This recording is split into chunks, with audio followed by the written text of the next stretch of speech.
ഹരേ കൃഷ്ണ. എല്ലാ ഭക്തജനങ്ങൾക്കും സ്വാഗതം. അടിയൻ്റെ വിനീതമായ നമസ്കാരം. ശ്രീമദ് ഭാഗവതം ചർച്ച നമുക്ക് തുടരാം. കുറേ ദിവസങ്ങളായിട്ട് ഗ്യാപ്പാണ്. ഇടയ്ക്കിടയ്ക്ക് ഇങ്ങനെ ഗ്യാപ്പ് വരുന്നുണ്ട്, ക്ഷമിക്കണം.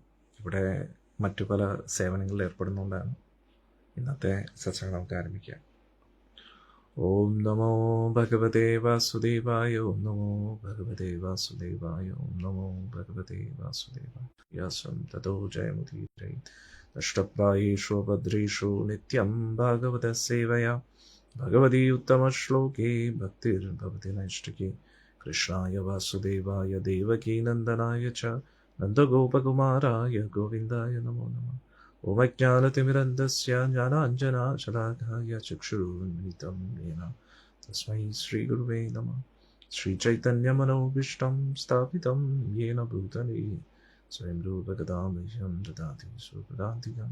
വന്ദേഹം ശ്രീഗുരും ശ്രീയുതാപദകമലം ശ്രീഗുരും വൈഷ്ണവാംശ്ച ശ്രീരൂപം സാഗ്രജാതം സഗണരഘുനാഥം വിതന്തം സജീവം സാദ്വൈതം സാവധൂതം പരിജനാസഹിതം കൃഷ്ണചൈതന്യദേവം ശ്രീരാധാകൃഷ്ണപാദാൻ സഹഗണലളിതാ ശ്രീവിശാഖാന്വിതംശ്ച.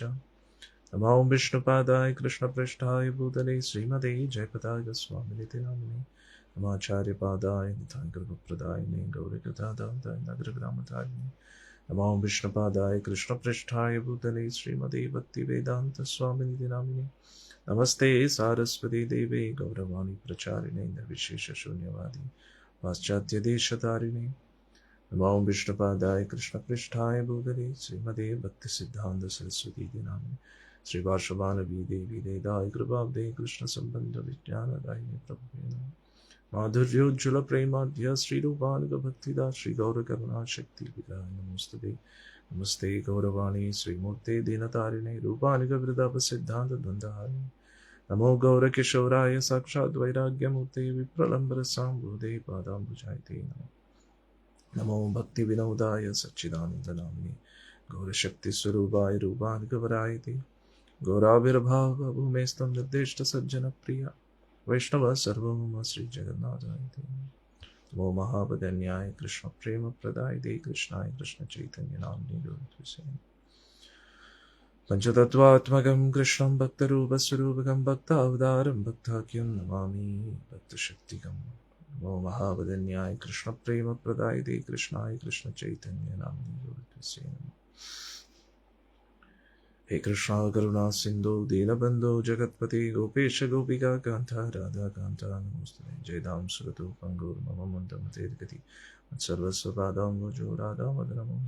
दिव्यत्वृन्दारण्यकल्पद्रुमद श्रीमद्रत्नागर सिंहासनस्थो श्रीमद् राधा श्रीलगोविन्ददेव पृष्ठादभिसेव्यमानो स्मरन्. श्रीमद्रासरसारम्भी वंशीवरतटस्थिता कर्षन् वेणुस्वनेन गोपीर्गोपीनाथस्यस्तु. तप्त कांचन गौरांगी राधे वृंदावनेश्वरी वृषभानुसुते देवी प्रणमामि हरिप्रिय प्रणमामि हरिप्रिय प्रणमामि हरिप्रिय. जय श्री कृष्ण चैतन्य प्रभु नित्यानंद श्री अद्वैत गदाधर श्रीवासदि गौरभक्तवृंद. जय श्री कृष्ण चैतन्य प्रभु नित्यानंद श्री अद्वैत गदाधर श्रीवासदि गौरभक्तवृंद. हरे कृष्ण कृष्ण कृष्ण हरे हरे राम राम राम. हरे कृष्ण कृष्ण कृष्ण हरे हरे राम राम राम. हरे कृष्ण कृष्ण कृष्ण हरे हरे राम राम राम. मुगम करोति वाचालं पंगुं लंघयति गिरिं यत्कृपातमहं वन्दे श्रीगुरुं दीनतारिणं परमानन्दमाधवं श्रीचैतन्येश्वरं. हरि ओം തത്സത്. ഹരേ കൃഷ്ണ. നമ്മൾ ശ്രീമദ് ഭാഗവത്തിലെ മൂന്നാമത്തെ സ്കന്ധമാണ് ചർച്ച ചെയ്തുകൊണ്ടിരിക്കുന്നത്. മൂന്നാമത്തെ സ്കന്ധത്തിൽ കർദമ പ്രജാപതി ദേവഹൂതി ദേവിയുടെയും ചരിതമാണ് നമ്മൾ പഠിച്ചത്. ഭഗവാൻ അവതരിച്ചതിന് ശേഷം, കപിലമുനി അവതരിച്ചതിന് ശേഷം കർദമ പ്രജാപതി ഗൃഹസ്ഥാശ്രമം ഉപേക്ഷിച്ച് വാനപ്രസ്ഥം എന്ന് പറയാം, കാരണം അവർ തുടക്കം മുതൽ തന്നെ വാനപ്രസ്ഥാശ്രമത്തിലായിരുന്നു. എന്താണ് ഈ വാനപ്രസ്ഥം? അതായത് കുടുംബജീവിതത്തിലും ഭഗവാനെ തന്നെ പരമ ലക്ഷ്യമാക്കി ജീവിക്കുന്നതിനെയാണ് വാനപ്രസ്ഥം എന്ന് പറയുന്നത്. പണ്ട് കാലങ്ങളിൽ ഗൃഹസ്ഥർ വനത്തിലേക്ക് പോയിരുന്നു. കാരണം വനത്തിലാകുമ്പോൾ എന്തു പറ്റും, അവിടെ മറ്റ് സാധുജനങ്ങളുമായിട്ടുള്ള സമ്പർക്കം ലഭിക്കും. കാരണം ലൗകികമായിട്ടുള്ള എല്ലാ തരത്തിലുള്ള ഇടപാടുകളിൽ നിന്നും മുക്തരായി കാട്ടിലേക്ക് പോവുകയാണ്. പൊതുവെ കാടാണ് എല്ലാ ഋഷിമാരും സാധുജനങ്ങളും വൈഷ്ണവരും ഒക്കെ പവിത്രമായിട്ടുള്ള സ്ഥലമായിട്ട് കാണുന്നു. കാരണം എന്താ? കാട്ടിൻ്റെ ഒരു പ്രത്യേകത സത്വഗുണമാണ്. നഗരങ്ങളിൽ രജോ ഗുണവും തമോ ഗുണവുമാണ് കൂടുതലും നമുക്ക് അനുഭവിക്കാൻ പറ്റുന്നത്. കാരണം അവിടെയുള്ള ജനങ്ങൾ അങ്ങനെയാണ്. അപ്പോൾ വളരെ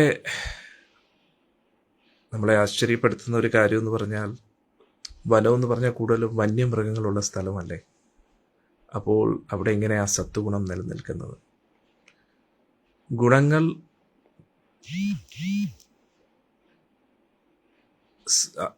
ഏത് തരത്തിലുള്ള ജനങ്ങളാണോ ജീവിക്കുന്നത് അതിനനുസരിച്ചിരിക്കും, അവരുടെ ജീവിത രീതി അനുസരിച്ചിരിക്കും. ശരിയാ, കാടെന്ന് പറയുന്നത് കൂടുതലും വൃക്ഷലതാദികളും ലതാദികളുടെ ആ ഒരു ജന്മം ലഭിക്കുന്നത്. പക്ഷേ ഹരേ കൃഷ്ണ, എല്ലാവർക്കും കേൾക്കാൻ പറ്റുന്നുണ്ടെന്ന് വിചാരിക്കുന്നു. വൃക്ഷലതാദികൾ എന്ന് പറഞ്ഞാൽ പൊതുവെ എങ്ങനെയാണ്? തമോ ഗുണത്തിൻ്റെ ഏറ്റവും അന്ധകാരത്തിൽ നിൽക്കുന്നവരാണ്. മൃഗങ്ങൾ തമോ ഗുണത്തിലാണെങ്കിലും വൃക്ഷലതാദികളെക്കാട്ടിയും കുറച്ചും കൂടി ഉയർന്ന ബോധത്തിലാണ്. അതുകൊണ്ടാണ് അവർക്ക് ചലിക്കാൻ പറ്റുന്നത്.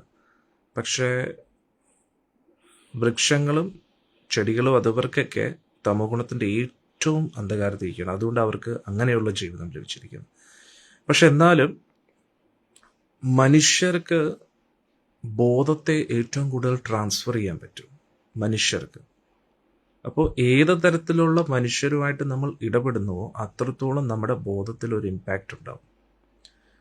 അപ്പോൾ കാടെന്ന് പറഞ്ഞാൽ ഒരുപാട് വൃക്ഷലതാദികളുണ്ട്, വന്യമൃഗങ്ങളുണ്ട്. പക്ഷെ അവർക്ക് മറ്റൊരാളുടെ ബോധത്തെ ഇൻഫ്ലുവൻസ് ചെയ്യാൻ കഴിയില്ല അധികം.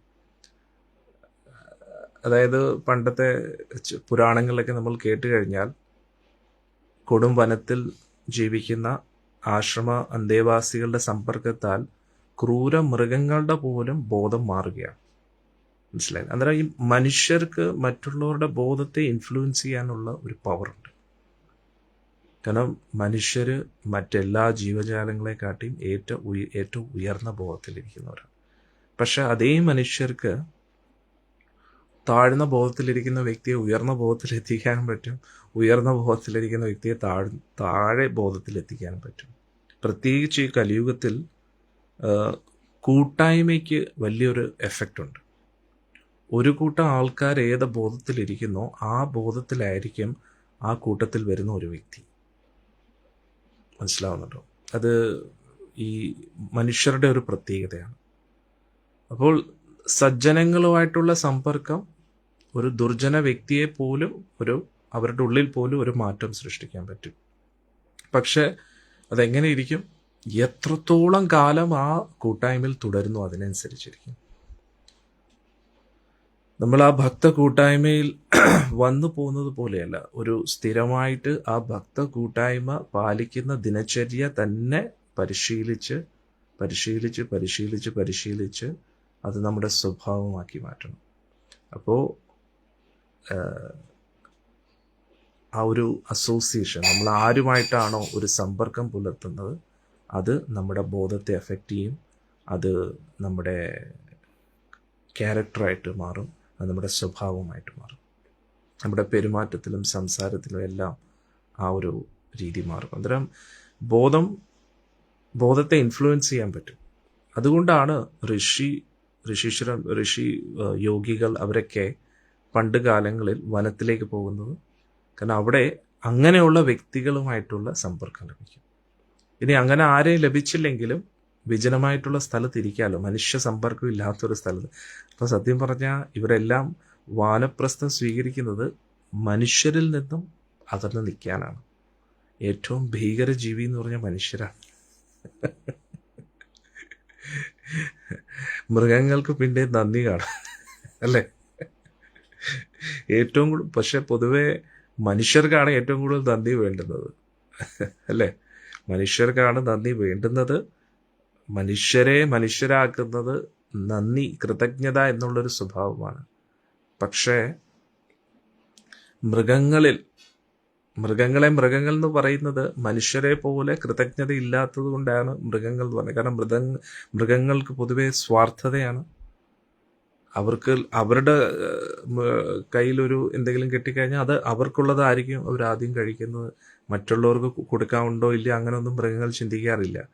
പക്ഷെ എന്നാലും മനുഷ്യർ മനുഷ്യത്വം മറന്ന് എല്ലാം മറന്ന് അവരെ ഏറ്റവും വലിയ അന്ധകാരത്തിലാണ് ജീവിച്ചുകൊണ്ടിരിക്കുന്നത്. അത് ബോധത്തിനനുസരിച്ചിരിക്കും. അപ്പോൾ ഒന്നുകിൽ നമ്മൾ ഭക്ത കൂട്ടായ്മയിൽ നിൽക്കണം, അല്ലെങ്കിൽ പിന്നെ വിജനമായിട്ട് നിൽക്കണം. ഇത് രണ്ടുമാണ് നമ്മുടെ ബോധത്തെ പിടിച്ചു നിർത്താൻ നമുക്ക് ഏക ഒരു ഉപായം. പ്രത്യേകിച്ച് മറ്റുള്ളവർ പാചകം ചെയ്ത ഭക്ഷണം നമ്മൾ കഴിക്കുമ്പോൾ അത് നമ്മുടെ ബോധത്തെ വളരെ ശക്തമായിട്ട് ഇൻഫ്ലുവൻസ് ചെയ്യും. അപ്പോൾ ഇവിടെ കർദമ പ്രജാപതിയും ദേവഹൂതി ദേവിയും വിവാഹം കഴിച്ചപ്പോൾ മുതലേ ഒരു വാനപ്രസ്ഥാശ്രമത്തിലായിരുന്നു. എന്തുകൊണ്ട് വാനപ്രസ്ഥാശ്രമം എന്ന് പറഞ്ഞാൽ കാരണം അവർ വനത്തിലായിരുന്നു താമസിക്കുന്നത്. ദേവഹൂതി ദേവി ഇത്രയും വലിയൊരു സ്വയംഭൂ മനുവിൻ്റെ മകളായിട്ടും ഇത്രയും വലിയ അതായത് നമ്മുടെ മനുഷ്യവംശം തുടങ്ങിയ ആ മനുവിൻ്റെ പുത്രിയായിട്ട് പോലും വളരെ ലളിതമായിട്ടുള്ളൊരു ജീവിതം, ലളിതമെന്ന് പറയാൻ പറ്റത്തില്ല, ഏറ്റവും തപസ്യ നിറഞ്ഞ ജീവിതം നയിക്കാൻ ദേവഹൂതി ദേവി തയ്യാറായിരുന്നു. കർദമ പ്രജാപതിയുടെ ഉള്ളിലും ഒരുപാട് തപോബലവും യോഗബലവും ഉണ്ടായിട്ടും അദ്ദേഹം സ്വമേധയാ ഒരു തപസ്യ നിറഞ്ഞ ഒരു ജീവിതം സ്വീകരിക്കുകയാണ്. അദ്ദേഹത്തിൻ്റെ ജീവിതം മുഴുവൻ തപസ്യക്കായിട്ട് മാറ്റിവെക്കുകയാണ് അല്ലേ. അങ്ങനെ അവരുടെ രണ്ടുപേരുടെയും ജീവിതത്തിൽ ഭൗതികമായിട്ടുള്ള ആസ്വാദനത്തിന് വേണ്ടി ഒരു സ്ഥാനവും അവർ രണ്ടുപേരും കൊടുത്തില്ല. അവർ ഭഗവത് ധ്യാനത്തിലും ഭഗവാന്റെ സേവനത്തിലും വ്യാപൃതരായിട്ട്, അന്ന് എങ്ങനെയായിരുന്നു ധ്യാനത്തിലൂടെയാണ് ഭഗവാന്റെ സേവനം ചെയ്യുന്നത്. അതുകൊണ്ട് ധ്യാനത്തിൽ ഏർപ്പെട്ടുകൊണ്ടേയിരുന്നു. സത്യയുഗത്തിൽ ധ്യാനം, ത്രേതായുഗത്തിൽ യജ്ഞം, ദ്വാപരയുഗത്തിൽ വിഗ്രഹാരാധന, കലിയുഗത്തിൽ നാമജപം. അപ്പോൾ നമ്മൾ ഏറ്റവും കൂടുതൽ തിരുനാമജപത്തിലാണ് ഏർപ്പെടേണ്ടത്. അതാണ് ഭഗവത് സേവനം കലിയുഗത്തിൽ. മറ്റുള്ളവർക്ക് ആ തിരുനാമത്തെക്കുറിച്ച് പറഞ്ഞു കൊടുക്കുക, അതും സേവനമാണ് അല്ലേ.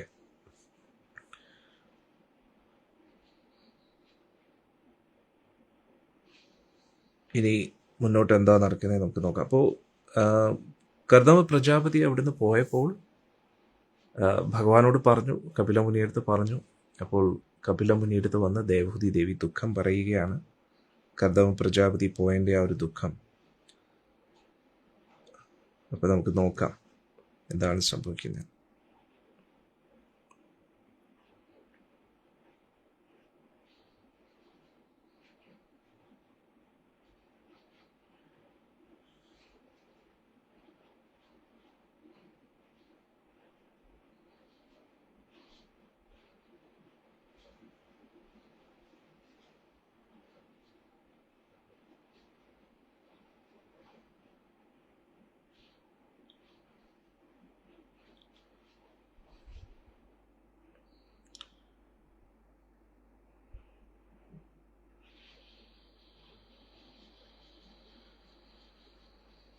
ശ്രീമദ് ഭാഗവത്തിലെ 3-ാമത്തെ സ്കന്ധം 25-ാമത്തെ അധ്യായം 13-ാമത്തെ ശ്ലോകം.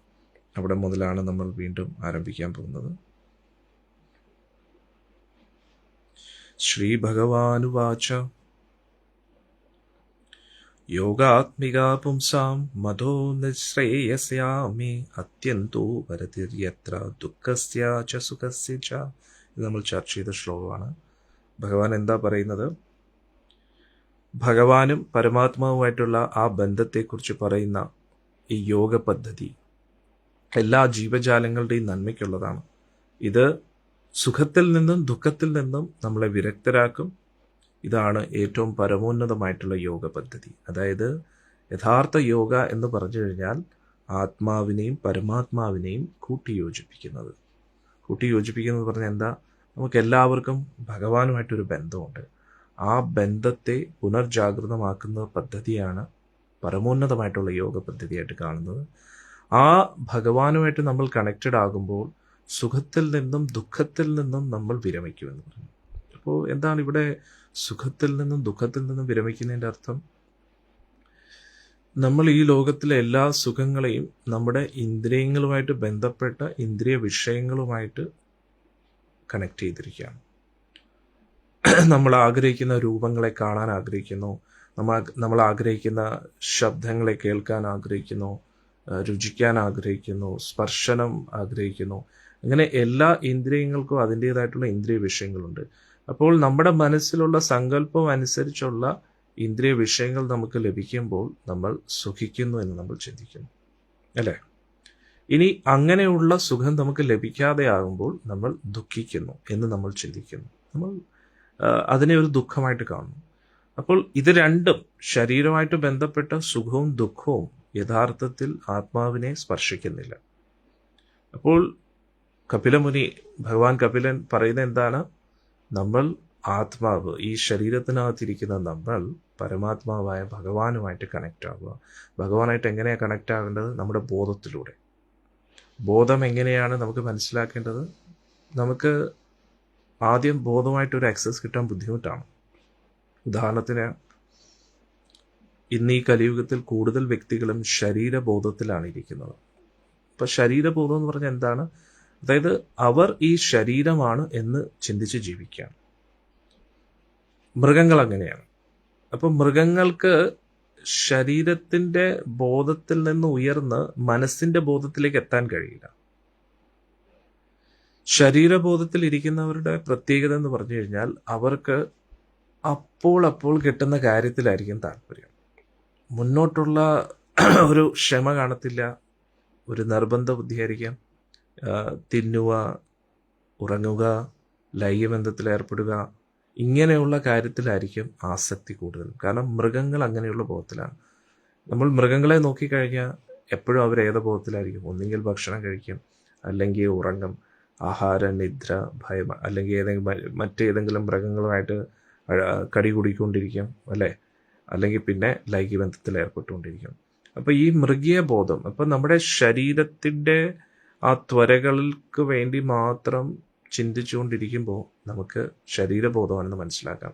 അതായത് അപ്പോൾ എന്ത് പറ്റും? ഈ ശരീരസുഖത്തെ മാത്രം സുഖമായിട്ട് കാണുന്നുകൊണ്ട് ആ ശരീരസുഖത്തിന് എതിരെ വരുന്ന എല്ലാത്തിനെയും അത് വലിയൊരു ദുഃഖമായിട്ട് അവർ കാണുകയാണ്.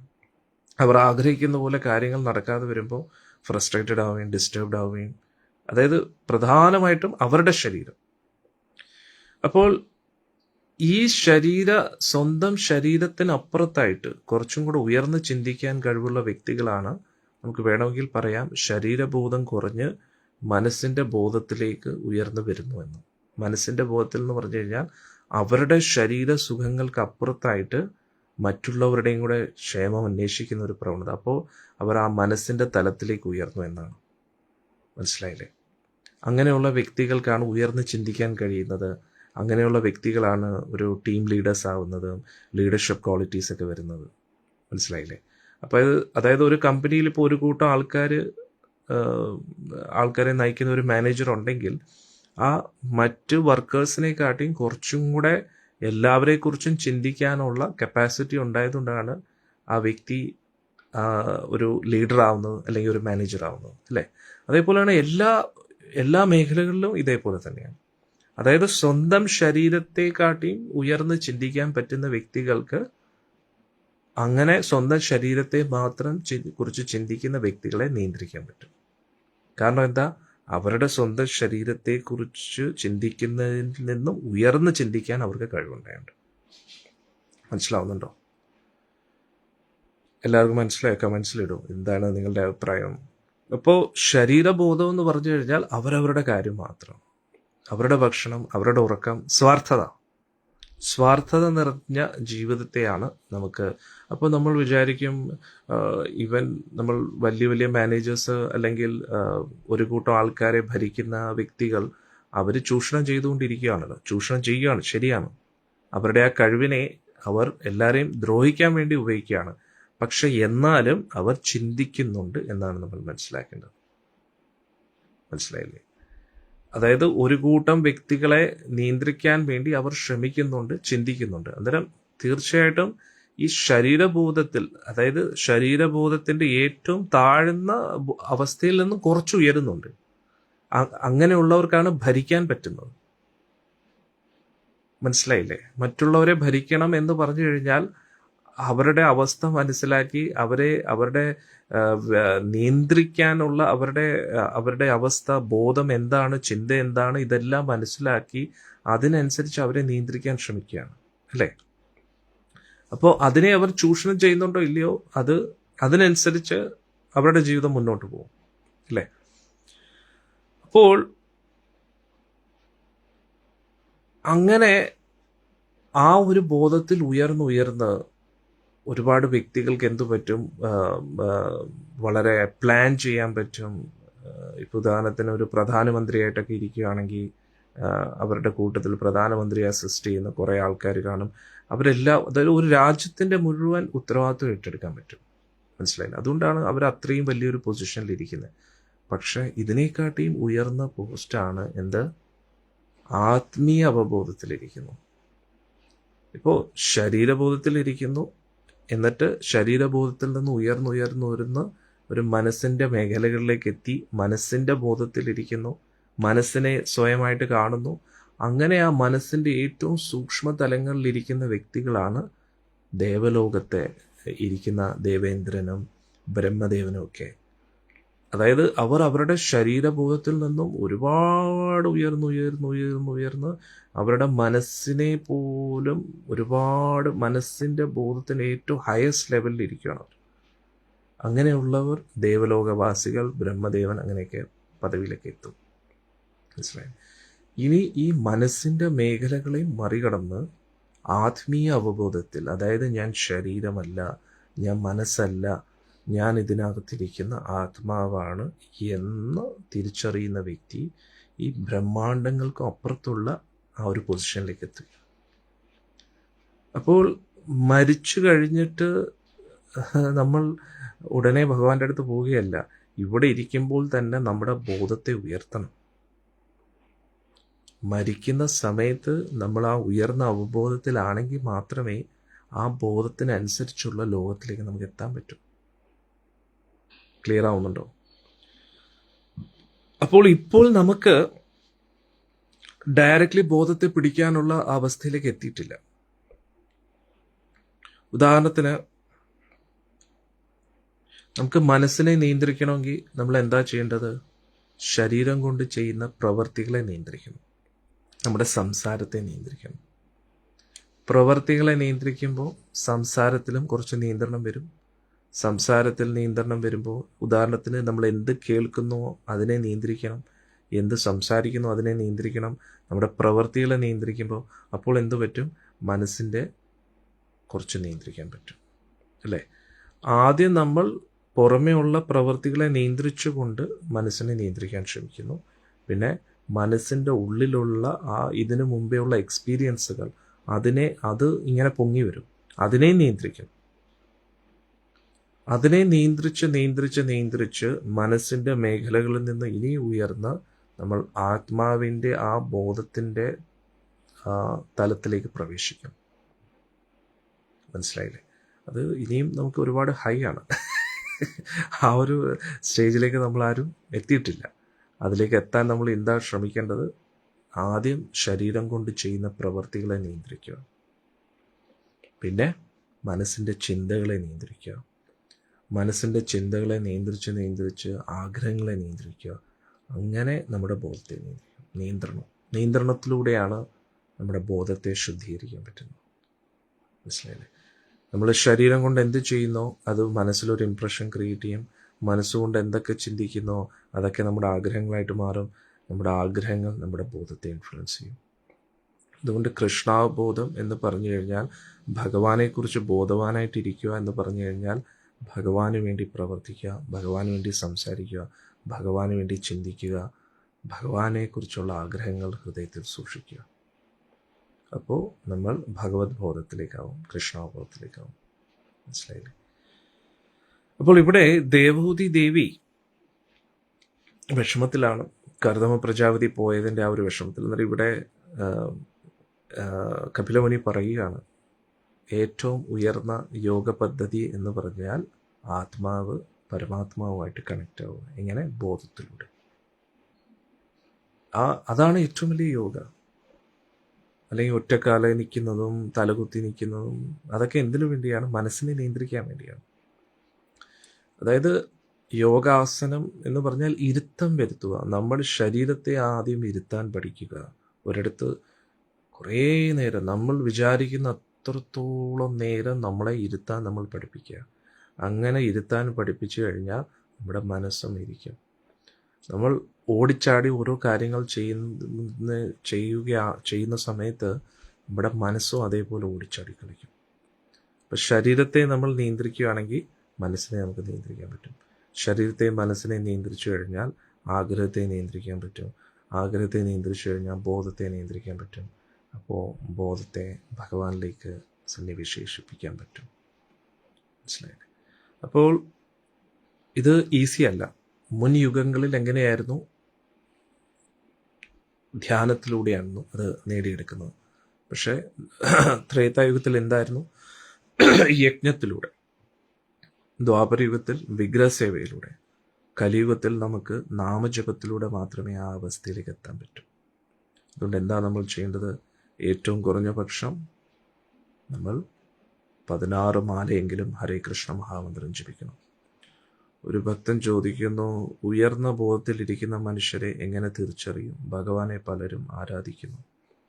അവരുടെ സംസാരം, അവരുടെ പെരുമാറ്റം, അവരുടെ ദിനചര്യ, അത് വെച്ച് നമുക്ക് മനസ്സിലാക്കാൻ പറ്റും. അവർ അവരുടെ സ്വാർത്ഥതയ്ക്ക് വേണ്ടിയാണ് ജീവിക്കുന്നതെങ്കിൽ തീർച്ചയായിട്ടും അവർ എന്തിനു വേണ്ടി ജീവിക്കുന്നു, എന്തിനു വേണ്ടി എന്താണ് സംസാരിക്കുന്നത്, എന്താണ് പ്രവർത്തിക്കുന്നത്, അവരുടെ ജീവിതത്തിൻ്റെ ലക്ഷ്യം എന്താണ്, അതിൽ നിന്ന് നമുക്ക് മനസ്സിലാക്കാൻ പറ്റും. ഓക്കെ. അപ്പോൾ അങ്ങനെയുള്ള വ്യക്തികളുമായിട്ട് നമ്മൾ തുടർച്ചയായിട്ട് ജീവിക്കുമ്പോൾ നമ്മളുടെ ബോധത്തിൽ എന്തെങ്കിലും മാറ്റം ഉണ്ടാകുന്നുണ്ടോ? നമ്മുടെ ബോധം ഉയരുന്നുണ്ടോ? അതോ നമ്മുടെ ബോധം ഇപ്പോഴത്തെ അവസ്ഥയിൽ നിന്ന് താഴ്ന്നു പോവുകയാണെങ്കിൽ, എങ്ങനെ താഴ്ന്നേ മുകളിൽ ഉയരുന്നത് നമുക്ക് എങ്ങനെ മനസ്സിലാക്കാൻ പറ്റും? നമ്മുടെ ഇപ്പോഴത്തെ അവസ്ഥ അറിയാമല്ലോ. നമ്മൾ എന്താണ് നമ്മൾ ചിന്തിക്കുന്നത് നമുക്കറിയാമല്ലോ. നമ്മുടെ ഉള്ളിൽ എന്ത് ആഗ്രഹങ്ങളാണുള്ളത് അത് നമുക്കറിയാം, അല്ലേ? അതിൻ്റെ അർത്ഥം നമുക്കറിയാം നമ്മൾ ഏത് ബോധത്തിലാണ്. ഞാൻ ഇപ്പോൾ പറഞ്ഞില്ലേ, ആഹാരം, ഉറക്കം, ലൈംഗിക ബന്ധം, സ്വയം രക്ഷ, ഇത് മാത്രമാണ് എപ്പോഴും ചിന്തിച്ചുകൊണ്ടിരിക്കുന്ന വ്യക്തിയെങ്കിൽ അവർ മൃഗീയ ബോധത്തിലാണ്. ആ ബോധത്തിൽ നിന്നും ഉയർന്ന് ചിന്തിക്കാൻ കഴിവുള്ള വ്യക്തികൾ, അതായത് ഇതിനപ്പുറത്തായിട്ട് എന്തെങ്കിലും ചിന്തിക്കാൻ കഴിവുള്ള വ്യക്തിയാണെങ്കിൽ തീർച്ചയായിട്ടും ഉയർന്ന ബോധത്തിലാണ്. മൃഗീയ ബോധത്തിൽ നിന്നും കുറച്ചെങ്കിലും ഉയർന്നവരാണ്. പക്ഷെ അങ്ങനെ ഉയർന്ന് ചിന്തിക്കുന്നവർ പോലും അതിലൂടെ ഉണ്ടാക്കിയെടുക്കുന്ന ലാഭം ഈ 4 കാര്യങ്ങൾക്ക് വേണ്ടി തന്നെയാണ് ഉപയോഗിക്കുന്നതെങ്കിൽ അവർ വീണ്ടും താഴ്ന്ന ബോധത്തിലാണ്. മനസ്സിലായോ? അപ്പോൾ ഈ 4 കാര്യങ്ങളെക്കുറിച്ച് ഈ 4 കാര്യങ്ങൾക്ക് അപ്പുറത്തായിട്ട് ചിന്തിക്കുന്നു, അതിനുവേണ്ടി പ്രവർത്തിക്കുന്നു. പക്ഷെ അതിലൂടെ ലഭിക്കുന്ന റിസൾട്ട് അത് ഈ 4 കാര്യങ്ങൾക്ക് വേണ്ടി തന്നെ ഉപയോഗിക്കുകയാണെങ്കിൽ, അതാണ് അവരുടെ ലക്ഷ്യമെങ്കിൽ, അപ്പോഴും അവർ മൃഗീയ അവബോധത്തിൽ തന്നെയാണ്. അപ്പോൾ ദേവലോകവാസികൾ എന്ന് പറഞ്ഞു കഴിഞ്ഞാൽ ഇങ്ങനെയുള്ള ത്വരകളെയൊക്കെ നിയന്ത്രിച്ച് ഇതിനപ്പുറത്തായിട്ടൊരു ലക്ഷ്യമുണ്ടെന്ന് മനസ്സിലാക്കുന്നു. പക്ഷെ എന്നാലും നിയന്ത്രണ മനോഭാവം വിടുന്നില്ല. എല്ലാവരും എൻ്റെ അധീനതയിലായിരിക്കണം എന്നുള്ള ഒരു ബോധം. ആസ്വാദനം വിട്ടു, പക്ഷെ നിയന്ത്രണം വിട്ടിട്ടില്ല. അതുകൊണ്ടാണ് ഈ യോഗികളൊക്കെ തപസ് ചെയ്യുമ്പോൾ ദേവേന്ദ്രന് ടെൻഷൻ വരുന്നത് എന്തുകൊണ്ടാണ്? അവർ ആസ്വാദനം വിട്ട് ധ്യാനിക്കുന്നത് കൊണ്ട് ദേവേന്ദ്രന് ഒരു ഭയം തോന്നും. കാരണം ഇവരുടെ ലക്ഷ്യം ഇന്ദ്രപദവിയാണോ. അപ്പോൾ ദേവേന്ദ്രന്റെ ആ ഒരു സ്ഥാനത്ത് ഇരിക്കണമെങ്കിൽ അത്രത്തോളം യോഗ തപശ്ചര്യ ചെയ്തവർക്ക് മാത്രമേ, അത്രത്തോളം ആസ്വാദനത്തിൽ നിന്നും മനസ്സിനെ നിയന്ത്രിച്ചവർക്ക് മാത്രമേ ആ ദേവലോകവാസിയാകാൻ കഴിയൂ, അവിടെ ദേവേന്ദ്രനാകാൻ കഴിയൂ.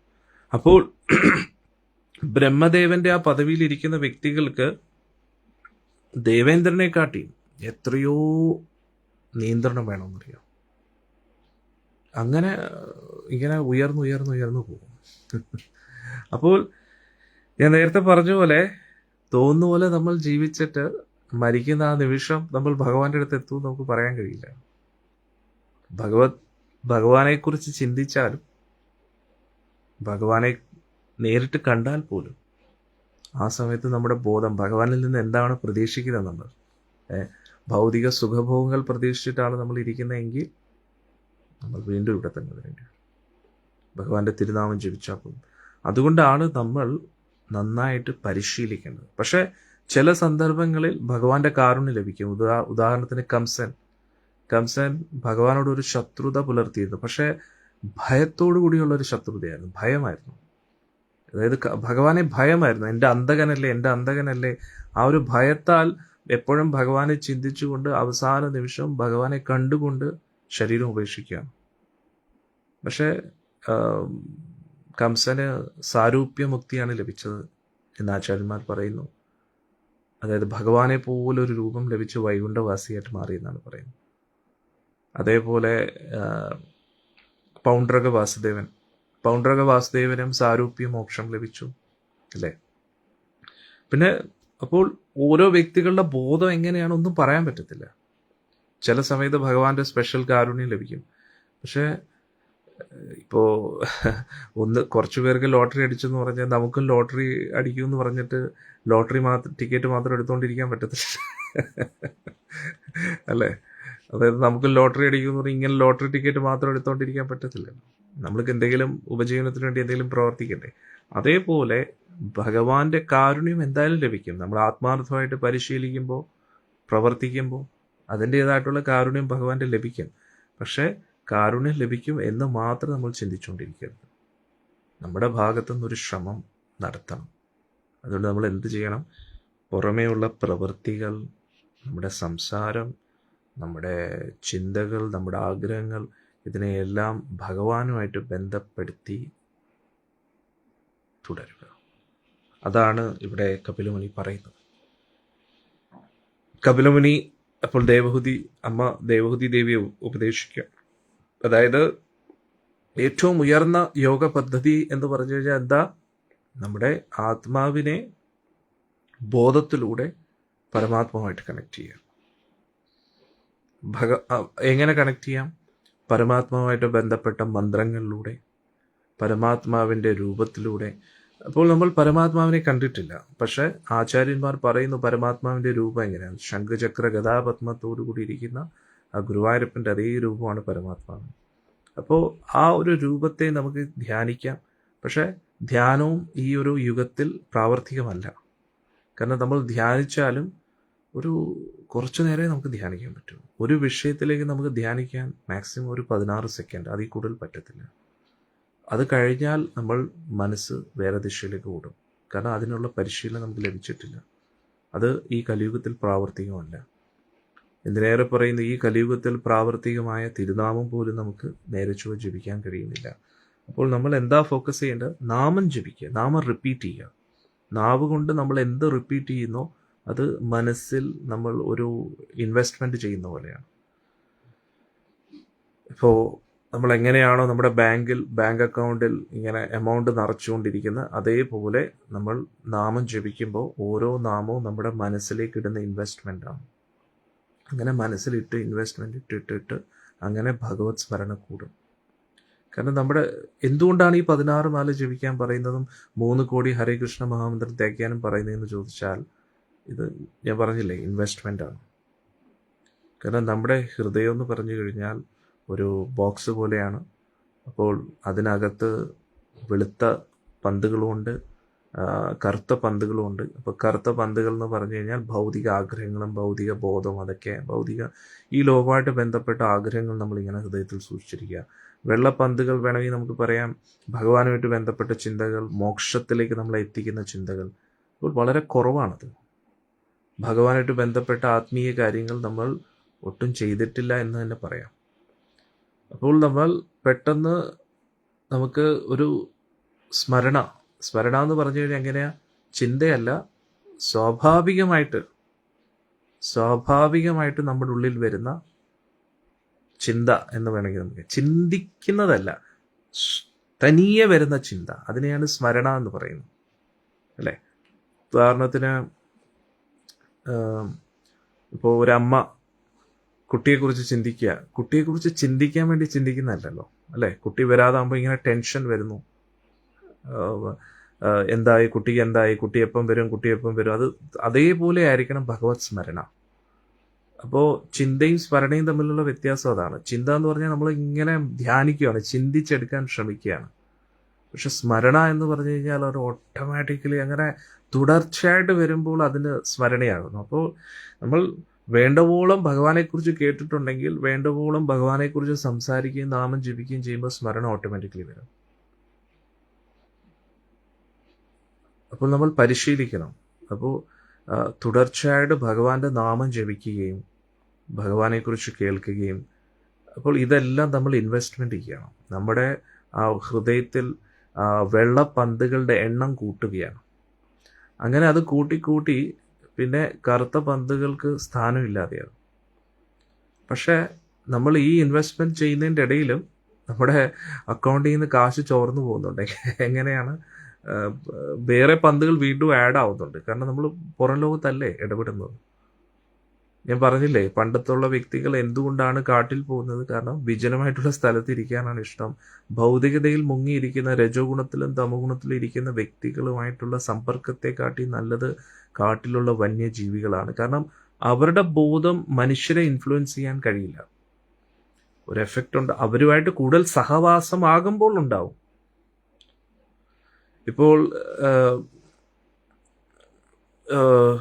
ഫുൾ കാട്ടിൽ താമസിച്ചു കഴിഞ്ഞാൽ മൃഗങ്ങളുമായിട്ട് അവരെ പോലെ ഭക്ഷിക്കുകയും അവരെ പോലെ ചിന്തിക്കുകയും ചെയ്തു കഴിഞ്ഞാൽ അവരും ഏകദേശം മൃഗം പോലെ ആവത്തില്ല. അതേപോലെ ആരുമായിട്ട് നമ്മൾ സഹവസിക്കുന്നു.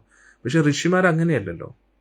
ഋഷിമാർ കാട്ടിൽ പോയാലും അവിടെ ഒരു പർണശാലയൊക്കെ പണിഞ്ഞ് അവർ അവരുടേതായിട്ടുള്ള ധ്യാനത്തിൽ ഇരിക്കുകയാണ്. അന്നേരം മറ്റ് ബോധത്തെ അവരെ ഇൻഫ്ലുവൻസ് ചെയ്യാൻ പറ്റാത്ത രീതിയിലിരിക്കുകയാണ്.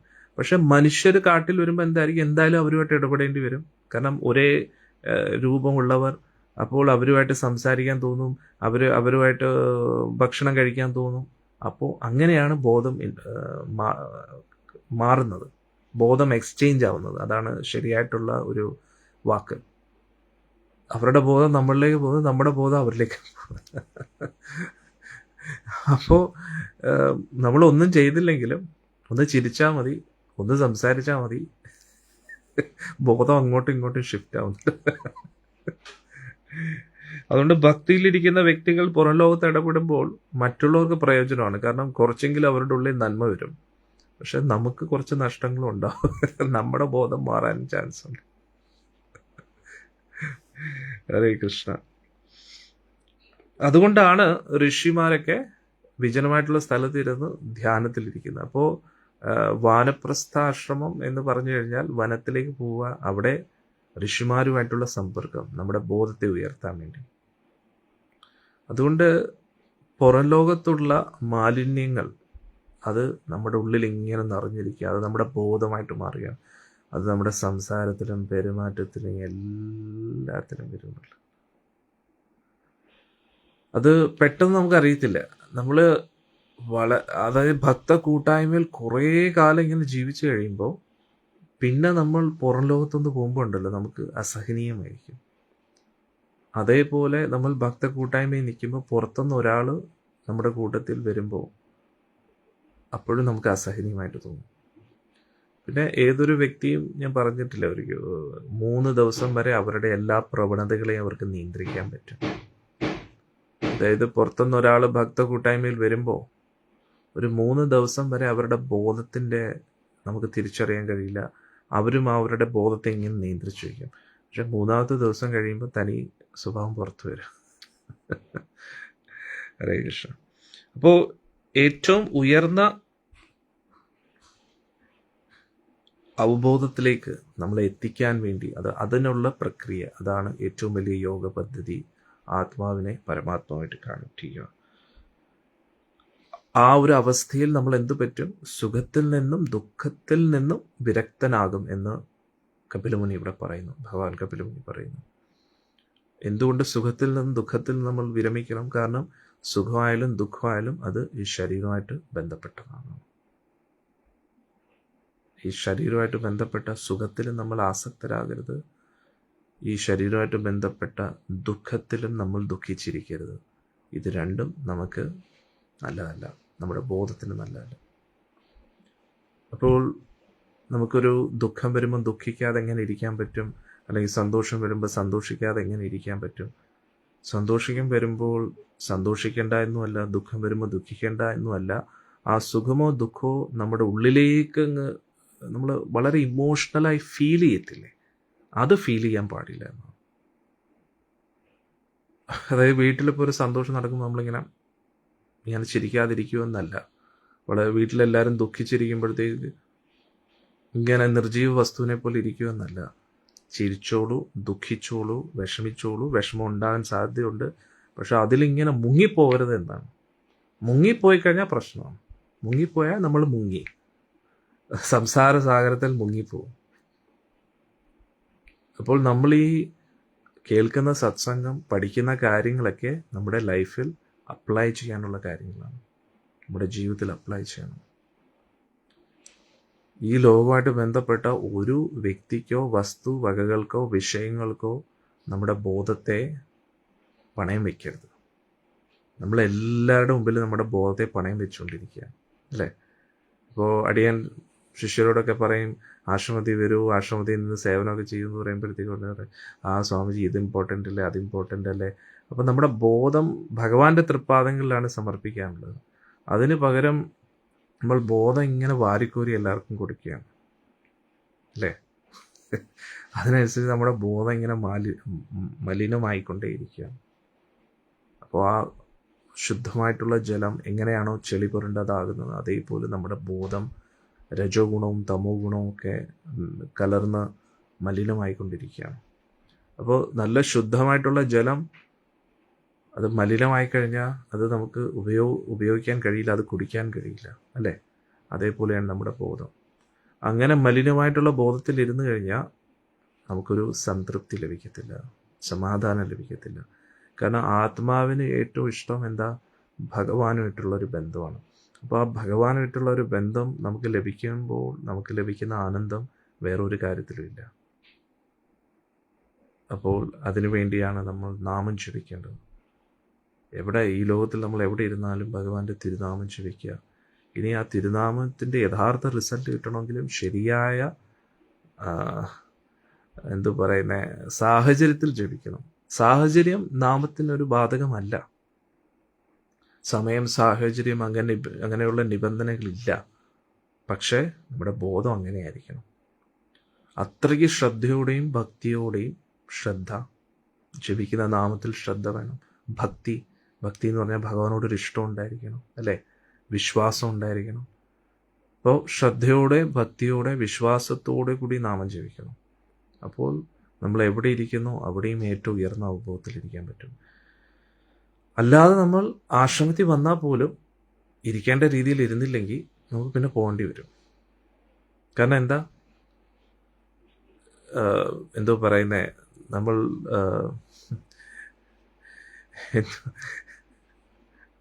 ഈ ഇടയ്ക്ക് നമ്മുടെ ഒരു ഭക്തൻ പുസ്തകീകരണം ചെയ്യുകയായിരുന്നു. അപ്പോൾ ഒരു വ്യക്തി അവിടെ ഗുരുവായൂരിൽ വന്നു. അങ്ങനെ പുസ്തകത്തിൻ്റെ കാര്യമൊക്കെ ചോദിച്ചു. എന്നിട്ട് പറഞ്ഞു, ഞാൻ പിന്നെ മേടിക്കാം. എന്നിട്ട് ആള് പറഞ്ഞു, ഇവിടെ എവിടെയെങ്കിലും നോൺ വെജ് ഹോട്ടലുണ്ടോ എന്ന് ചോദിച്ചു. അപ്പോൾ ഉടനെ നമ്മുടെ ഭക്തന് ഭയങ്കര ദേഷ്യം വന്നു ആശ്രമത്തിൽ. പക്ഷെ എങ്ങനെ പറയാനാ, അതുകൊണ്ട് വളരെ രസകരമായിട്ട് തത്വങ്ങൾ കഥ പറഞ്ഞു, പൂന്തോട്ടത്തിൽ വന്നാലും ഈച്ച അന്വേഷിക്കുന്നത് തീട്ടമായിരിക്കുമല്ലോ.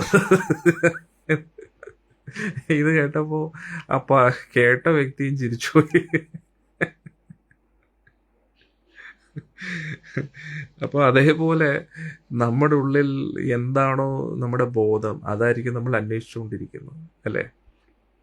അപ്പോൾ നമ്മൾ തേനീച്ചയാണെങ്കിൽ ഏത് മലിനമായിട്ടുള്ള അവസ്ഥയിൽ ഇരിക്കുകയാണെങ്കിലും അവിടെയും നമ്മൾ പൂവിനെ മാത്രമേ അന്വേഷിക്കൂ.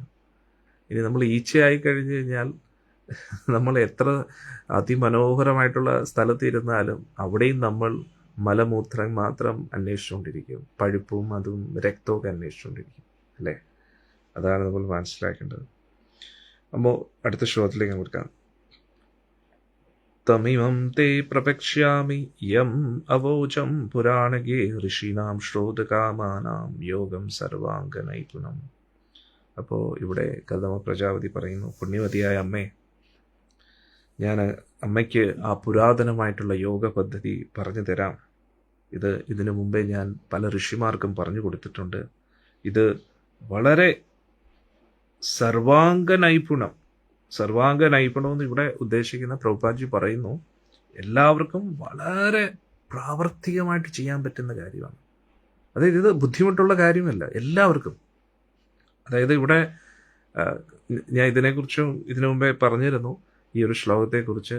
കാരണം ഇതിനു മുമ്പേ പല പല ഋഷിമാർക്ക് ഞാൻ പറഞ്ഞു കൊടുത്ത ആ പുരാതനമായിട്ടുള്ള യോഗ പദ്ധതി അമ്മയ്ക്ക് ഞാൻ പറഞ്ഞു തരാമെന്ന് പറഞ്ഞപ്പോൾ തീർച്ചയായിട്ടും ദേവൂതി ദേവി വിചാരിച്ചു, അയ്യോ വലിയ വലിയ ഋഷിമാർക്ക് പറഞ്ഞു പോനെ, എന്നെക്കൊണ്ട് എങ്ങനെയാണ്, ഞാൻ ഒരു സ്ത്രീയല്ലേ, അപ്പോൾ ഞാൻ എങ്ങനെയായിരിക്കും അത് പ്രാവർത്തിക്കാക്കാൻ പറ്റുക? അപ്പോഴാണ് ഭഗവാൻ ഇവിടെ പറയുന്നത്, സർവാംഗ നൈപുണം അത്ര ബുദ്ധിമുട്ടുള്ളതല്ല അമ്മേ, എല്ലാവർക്കും പരിശീലിക്കാൻ പറ്റുന്ന രീതിയിലുള്ള വളരെ പ്രാക്ടിക്കലും വെരി സിമ്പിൾ ആൻഡ് ഈസി എന്നാണ് പറയുന്നത്.